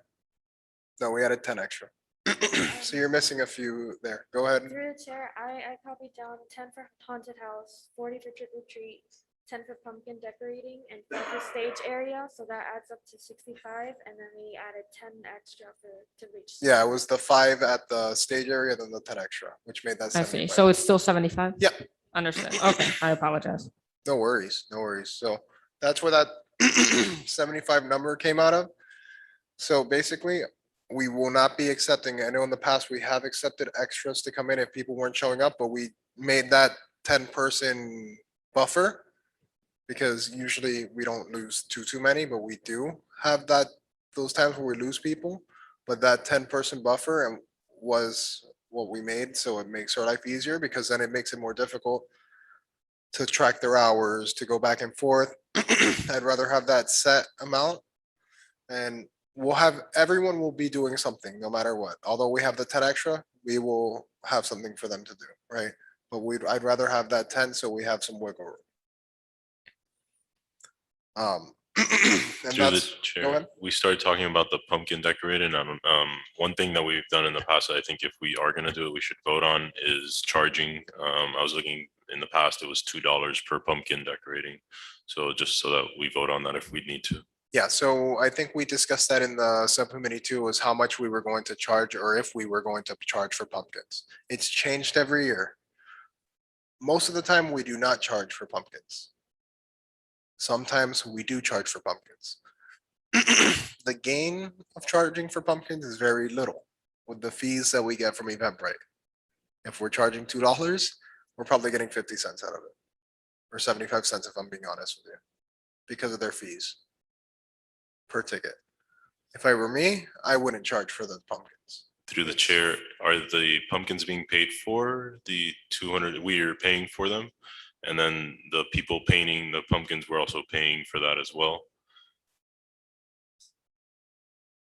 In the past, I think it's been like a group of people that come in, or is that Easter? I'm not sure. Are you referring to the guests? Oh, we used to have the plaster crafts. Oh, no. I mean, we're painting pumpkins, right? That's the Yeah, whole thing. pumpkins. It So would- we used to have someone that would come and sort of do that process, and we actually paid them, I thought. Maybe I'm getting confused with Easter. So that was actually not with pumpkins, that was with plaster crafts. That was with the spring fling plaster crafts. I know we used to have them at Halloween at one point with the pumpkins, but it became kind of a mess with both of them there, and it costs more money to have someone there doing the plaster stuff. Through the chair, Yeah. I think it was the plasters that cost money. I Yeah. don't think I remember the. No, the pumpkins. plasters cost a lot of money. Okay, so I think this year, because we are returning, I don't recommend for us to charge anything, because that's just gonna make it more confusing for all involved. Yeah, I agree with you. I think it's better to have it free. The pumpkins have, most of the time, have always been free. I think the only thing we ever paid or made people pay for was the plaster crafts. Through Did the we, on chair, Halloween, the- did we have the airbrush tattoos on Halloween too, which I don't think we want to have this year because of, oh no, that was spring fling, never mind. That was for Easter. Through the chair, my only thought is that if the pumpkins are free, 200 pumpkins are gonna go in like 2 minutes with the amount of people that we typically have in this event. Yeah, unfortunately, we do have a budget that we have to work with. I would not charge for pumpkins. Through the chair, I'd keep, that's where I'm saying that the charge would control that a little bit, where they would be, the people that reserve the pumpkin. Imagine bringing your kid to decorate a pumpkin, you get there a little late, and then there is no pumpkin to decorate. For a younger kid, then that becomes like, now you can't really do anything else. The other thing is scary or haunting, or I guess we got to put some limitations. How are we going to distribute these 200 pumpkins? What if a well, it would teenager be wants a through pumpkin Eventbrite. versus a young It kid? would be ticketed either way, but there would Oh, be free okay. tickets. Yeah, Okay. we could, So then we have to add that to charge if we Eventbrite. wanted to. Yeah. But since we are coming back, and this is coming back from a break, I guess, from this event, I would make it completely free. Through the chair, for 2019, the number we ordered, we actually had to give out extras. So we had to go around and say, hey, free pumpkins, free pumpkins. Yeah, we could also do that. If we don't give them all out, we could definitely, because when people see tickets for it, they think it costs money too. Yeah. So we do have extras. I know one year we had 100 extra, let's just say. And when we limit it for one per child, and then for them being under 12 years old, that was one of the other limits. We don't have a lot of people going. Yeah, I think we should be fine with just having it for free through tickets and having, technically, there's only one area in that whole event that will have an Eventbrite check-in. That's for the pumpkins. You still have to get tickets for the event, but we're not there checking every single person for their Eventbrite because that'd be impossible to do. I think it's easier to just do it for the pumpkins, and then we have an estimate from the amount of tickets that we sell to know, and we could always add people on. It's more like guesstimate, I guess you could say. Through the chair, we're not going to have the limit like we did in Summer Bash, correct? We No. can still register people on site. This is an open event Okay. to everyone. So yeah, the only thing we're going to be registering for is basically for those pumpkins. So will we have a registration tent outside of the shelter? Yep, we've always had tables there. Okay. The same thing that we've always done with either plaster for sprinkling, it'd be the same that we have for the pumpkins. I would love to hear all your thoughts in terms of the amount of pumpkins. I had mentioned to the produce manager over at Publix at 200. I thought would be a good number. 200, the thing yay or is, nay? it all depends on how many people are gonna take pumpkins. In the past, we've had almost 500 pumpkins. And I know Juan has worked on that. I'll let Juan talk about that. We usually get as much as we can buy. But I don't think we've ever gotten like, let's say over 500. Like she says, if you limit the, like, let's say you have like from 12 under to do the pumpkins, that should be good enough. And if you get there and there's no pumpkins, then it's. Yeah, I agree. Once there's no pumpkins, there's no pumpkins, and we go from there. If we wanted to, how it works is we go in either pavilion A or B. It's usually B, the one closer to the event. It's an area that we caution tape off. We could put barricades if we wanted to, or make it nice or whatever. We decorate it, and they use the tables that are in there. We give them stickers, markers. We don't do carving because of safety concerns. I think in the past we did carving and it was a mess. But they could decorate their pumpkins with stickers, markers, which we need to buy as well, which are fairly cheap, I'm pretty sure. Very. And it makes our lives easier. It's another element. Once they're gone, they're gone. Once they're gone, those volunteers go to start helping the other areas that may need more assistance. Through the chair, I would maybe like to see it a point made in the captions of all the flyers on social media, just to clarify the pumpkin thing, let them know that it's free, but that they do have to register. Like you said, some people, when they see the word register, they think it's cost money, just so that everybody is. I'd rather not put it on there. The only reason I say that is because then people don't realize that there's a Eventbrite link on there. And when they see free pumpkins, they just show up. And we have hundreds and hundreds of people asking for pumpkins. We just put it on the the actual link. When you go to register, it's there. It's like a little gift or a surprise if there's any left, right? It makes our lives easier and they know to come to get your pumpkins when you come in. Through the chair, sorry, you are suggesting keeping it on Eventbrite, but limiting it to 200 on Eventbrite? Yeah, yeah. Okay. Well, we would have to limit it to 200 on Eventbrite either way. Yeah, so I'm just, okay. I But just I'm wanna make sure that's saying, what you're saying. because he was suggesting to put on the flyer free pumpkins. Oh, no, yeah. I'd say pumpkin, I would just put Limit. pumpkin decorating, which I think we could talk about the flyer in a Yeah, minute so in we general. never put free anything. It's always been like a list of what's at the event. So we could have haunted house, pumpkin decorating, costume contest. I could also add on to the flyer, the first 200 registrants receive a pumpkin. Why don't we for talk through the That pumpkin one's a chair? little decoration. hard to do.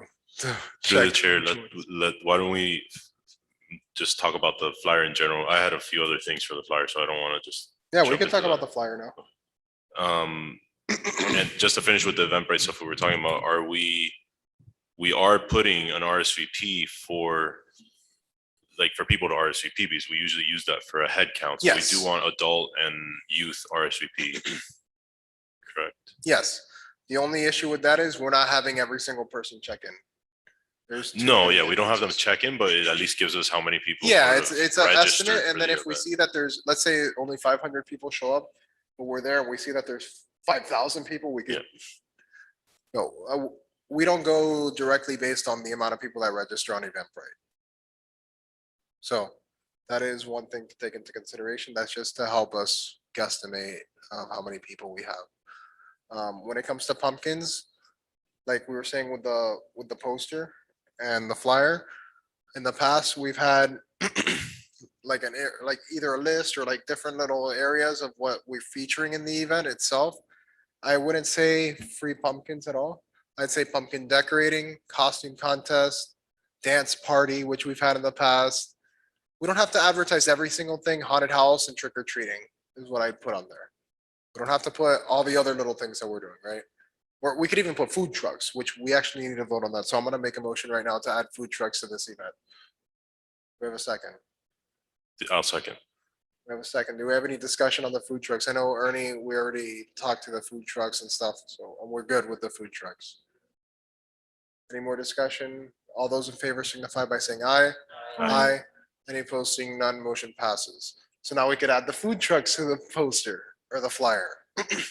So I think. Through the chair, Go ahead. as far like maybe moving on to the, do we want to vote on what's going to be on Eventbrite as the ticketing, or we're good with that? I think just as it's done before is fine with what we discussed. So moving on to the flyer, my thought was, I agree with putting all these things are great, but I think the way it's written right now is like a little paragraph on the bottom. It's a lot. I would probably do things like candy stations, pumpkin decorating, not even, yeah, just like. Not even like bullet points, just Random words there. throughout. That's, like we do that a lot scattered, for basically. Easter. If you look back at the Easter flyers, they're just like random words of what's gonna be there. I will DJ, say, costume party, that type of the stuff. less words, and the less sentences we have on that flyer, the better it is. It gets people curious. And no one wants to read a paragraph. I go on Facebook and I see a paragraph, I skip it. I'll be honest with you. I see an ad with a paragraph, I don't want to read that. And I think that's most people. People don't have the attention span to look at something that long. You want it to pop, get it in their head, that's it. Date, time, place, name, obviously, what we have to offer and the sponsors. We don't have to put everything that we have to offer. It's a taste of what we have to offer, right? I'll make sure to revise it. You're getting them curious. I would not put, make sure we have Town of Miami-Dade's Youth Activities Task Force on there too. Through the chair, we go ahead. definitely, I mean, I guess we're about to talk about event time, so I think on there, we need to put an end time, because right now it just says 5 PM. In the past, looking at the other flyers that I had saved, or we did end at 9, so I'm just bringing that up, but I know we're gonna talk about that in a minute. But we definitely want start and end time on there, I think.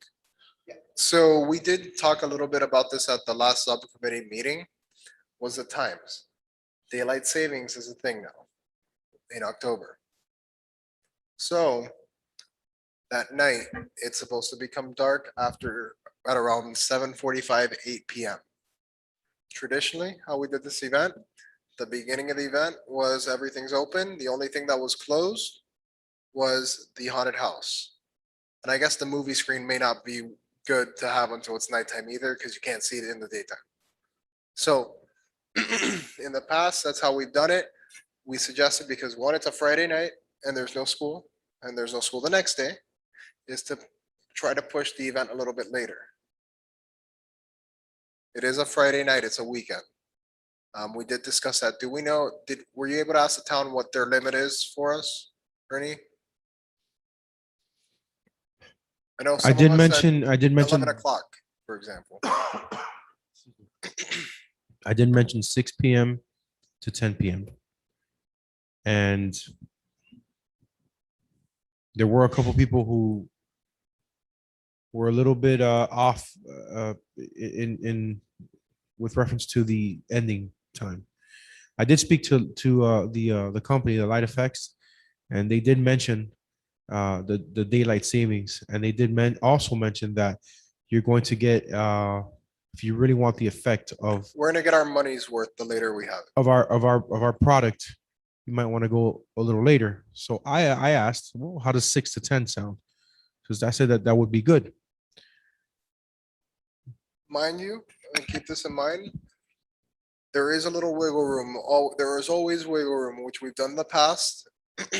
We see the amount of people that are there, and we've been able to kind of extend it a little bit if we have to. I Not by personally too wouldn't much. want to go past 10, not because me, but because of what feedback I have received from my colleagues. Yeah, of course, and we could always work on that. So I'm okay with 6 to 10 PM. Personally, I don't think it's a good time. In the past, we've had it from 5:30 to 9. I'm okay with 6 PM. People, remember, people still work. It's a Friday. People are getting out of work still. So it gives people chances to get ready, come out. People are still at work till 6 anyway. But it also gives a chance for those with little ones to still come out, enjoy the event when it's still daytime. And then once it turns nighttime, they can still be there. There's no problem with that. But then we could open the scare zone or the haunted house, I'm sorry, and kind of get everything up and running. The only reason we open the haunted house at nighttime is because that's where the most effects are from effects, and we're paying for it. I'd rather them be able to see what we're paying for than just having an open area and then walking through. We could open it a little bit earlier, maybe 30 minutes before sundown, for the little ones to walk through. It's not as scary. I think we've done that in the past too. But not having it open the whole event not only allows us to use it for what we're paying for, is the nighttime area of it, but it also gives us and the volunteers a little more time to work on it if needed. That is one of the more labor intensive areas. And we saw, if you were there last year, you saw the disaster with the wind right before the event started, where the tarps were ripped off of the actual plywood, which is actually another thing we have to do, is look into buying more of that plastic, black plastic. Because I think we threw it all away because of how shredded it was because of the wind. But I don't think Effects lines it with plastic. Were you there last year, Ariana? Because we were out there lining it. We lined the whole haunted house. When you refer to lining, are you talking about the visqueen, what goes up top? No, no, no, Through the nothing chair, goes it's on like top. trash bag. We were It's the cutting side. trash It's bag. like Oh, no, trash it bag was the- material, but long rolls, and it's just strips. Visqueen. I know what you're talking about. If you ask Christina or anyone that's helped in the past with the town should know exactly what we're talking about. We won't need more of those. I believe we discarded a lot of it because it was literally the wind was ripping it off of the actual haunted house. And I think we left it on there. I think FX said they'd take care of it. So I think we actually left it on there for FX to take care of too, so. So this is something that we provide. The FX. tarp, yes. And, Okay. You could ask FX what they're covering on it, if they're gonna put a covering on it. But if they're not, then we do need to look into that, because last year they did not. And it was all torn apart. At one point, we did it in the morning before it got too hot. Midday, the wind took it. We redid it again. 5 minutes before the event started, it happened again. Through the chair, are you referring to last year's drive-through or the last time we did the in-person event? I Sorry, think it not was the last year. It was in-person. the year Yeah. before that.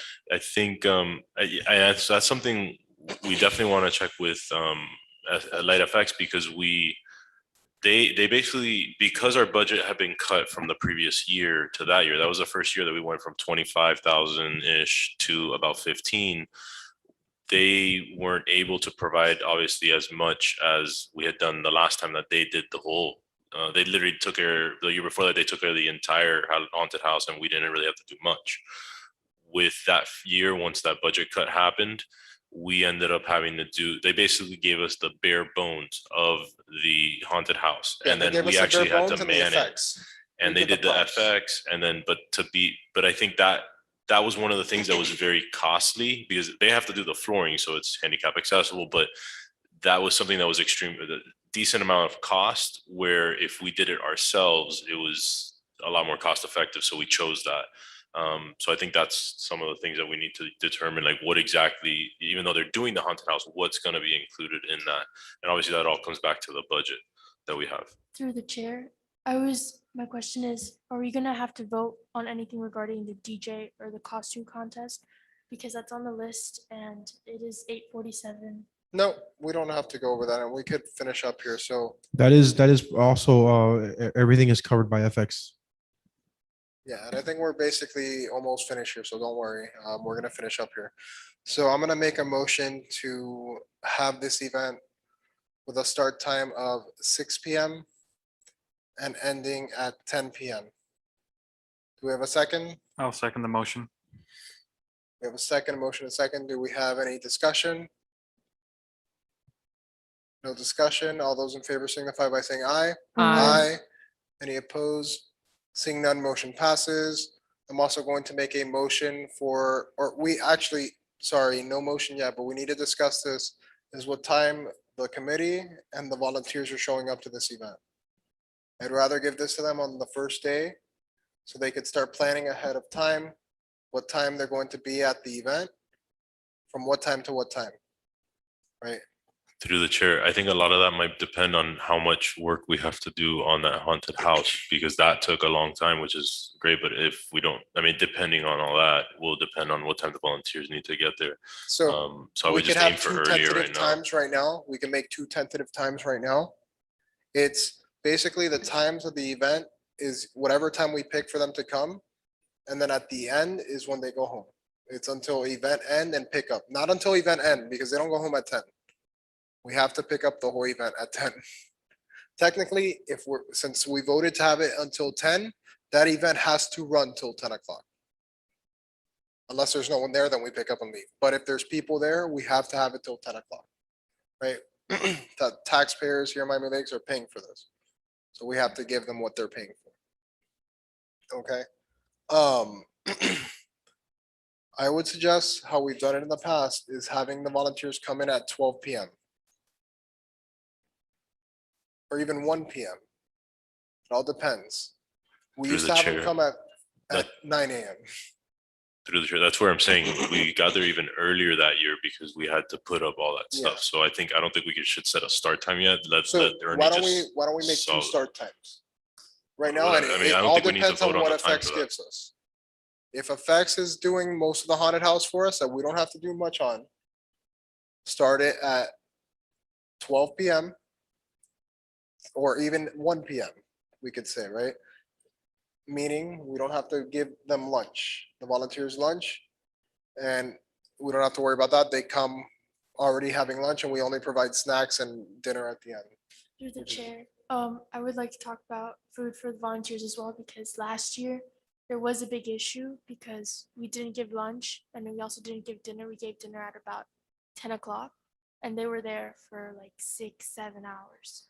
Yeah, so we could definitely talk about that too. And that's something that I don't think we have to do today. We could talk about that at our next committee meeting. But I do want to at least do the times for the volunteers. So we have something set of what time they're going to show up. And then they leave at the end. They leave when we give them their hours. But if what I would suggest is having a time. If like I said, FX is doing most of it, that we don't have to come too early. I'd say either 12 or 12:30 or 1 o'clock. It's up to us of what we want to decide.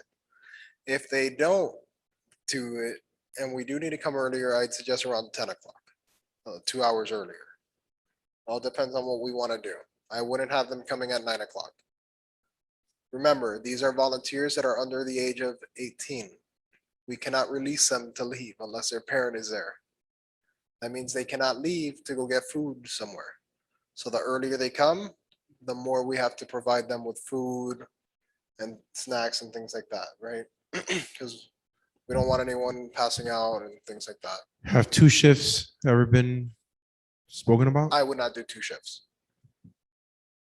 The reason I would not do 2 shifts is because it's high school volunteers. Once they leave, a lot of them don't come back. And we've seen that in the past. I'd rather have them there the allotted amount of time, they get their hours and they're done. And we need to talk about the hours too. So on how many we're gonna give them. I know every year we vote on how many hours we're going to give our volunteers. They get a little bit more than normal events. So I would like to make a motion to have 2 different start times depending on what FX is able to provide to us. If FX is able to provide everything for us that we don't have to come early, I would suggest the time to come in would be 1 PM till the end of the event and pick up and clean up. The other alternative would be 10 PM if we have more work that we need to do and FX isn't including 10 AM, sorry, not 10 PM, 10 AM. Not including everything that we've had in the past and if we have more work to do. And this will include food with everything, and that's something else that's already budgeted, I'm guessing. The later time, obviously, we don't give them lunch, but we give them snacks and food at the end. Maybe we could work on that. We could definitely look into that. I don't think we have to do that today. And then the earlier one, they get lunch, a snack, and then food at the end as well. Did you motion that or no? Yeah, this is my motion. Do we have a second? We have an open motion. We need a second for it. I'll second the motion. We have a second. Any discussion? I'll amend that we provide them in both of those situations, if we're gonna provide the dinner, just for Ariana's point, that we'll have like the food before the event starts, not at the end, because if not, it's gonna be hours on end that they don't eat. So, or anyone eats, so I would just probably aim to have some light type of dinner at like 5 o'clock, like early, do so it's that. before the event. We could definitely do that and have everyone, that's actually a good idea that we've never really thought of. And maybe have a snack at the end that they could take or whatever. And having dinner a little bit earlier. Let's make it happen. Yeah, but we could talk about that more at the next meeting. I don't know if we want to amend that now or do that at the next meeting once we have a concrete time and plan. I'd rather do that first. Is there a second on the amendment?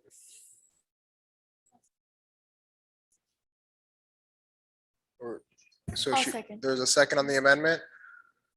So we have a motion for the times, the 2 times, and then the amendment with both of them being second. Is there any discussion? Personally, I would rather talk about the whole food situation once we have a permanent time. So we could vote on it. So we're gonna vote on this now, and we can vote on the food stuff at the next meeting. She seconded it, got seconded, Yep. so we should vote as a committee on that decision. Yeah, so there's discussion. I'm in discussion right now. Anyone's open to discuss. That's how a motion and a second works. Is there any other discussion? I'm gonna keep going if there's no discussion. Moritz? Yes, through the chair, maybe we could include that committee members show up 3 hours before volunteers in both scenarios, 2 hours, 1 hour and a half. I'd say What an is hour. typical? I'm sorry, 1 hour and a half? I'd say an hour, and we could always wait for feedback for the next meeting. Understood. So we have a motion and a second. Yeah, there's discussion time. My only thing is I'd rather wait until we have that definite time from Ernie to decide what we're gonna do when it comes to food and how we're gonna distribute food. It could change at any time, things change. I'd rather wait until the 20th before, so we could even decide what we're buying for food and things like that. And do it all in one go and what time we're eating and things like that. I'd rather do that because we don't know. It could change at any time. Anything can change. And I would rather do that at the next meeting. But we'll open voting. Is there any more discussion on that? And I know this is my motion with the amendment in it. So seeing that there's no more discussion, all those in favor signify by saying aye. Aye. Any Aye. opposed? Aye. The motion does pass. All right. So we're good there. Is there anything else? I think we've covered basically everything. If we have anything, I know we'll either call another special call meeting if we absolutely have to. I don't think we will. I'll get in contact with Ernie to possibly have a subcommittee meeting before the first volunteer meeting at location. So our committee could go through everything beforehand. Okay, it may not be on that Thursday, maybe Tuesday, Wednesday. I'd rather be there on another day before the volunteers get there, because then we're rushing. Does anyone have anything else, Moritz? Yes, through the chair. I don't know if this is something I can motion for, but I know that we previously talked about committee shirts. I would just like to maybe make it official. I know this has been discussed even before Mr. Soto was here.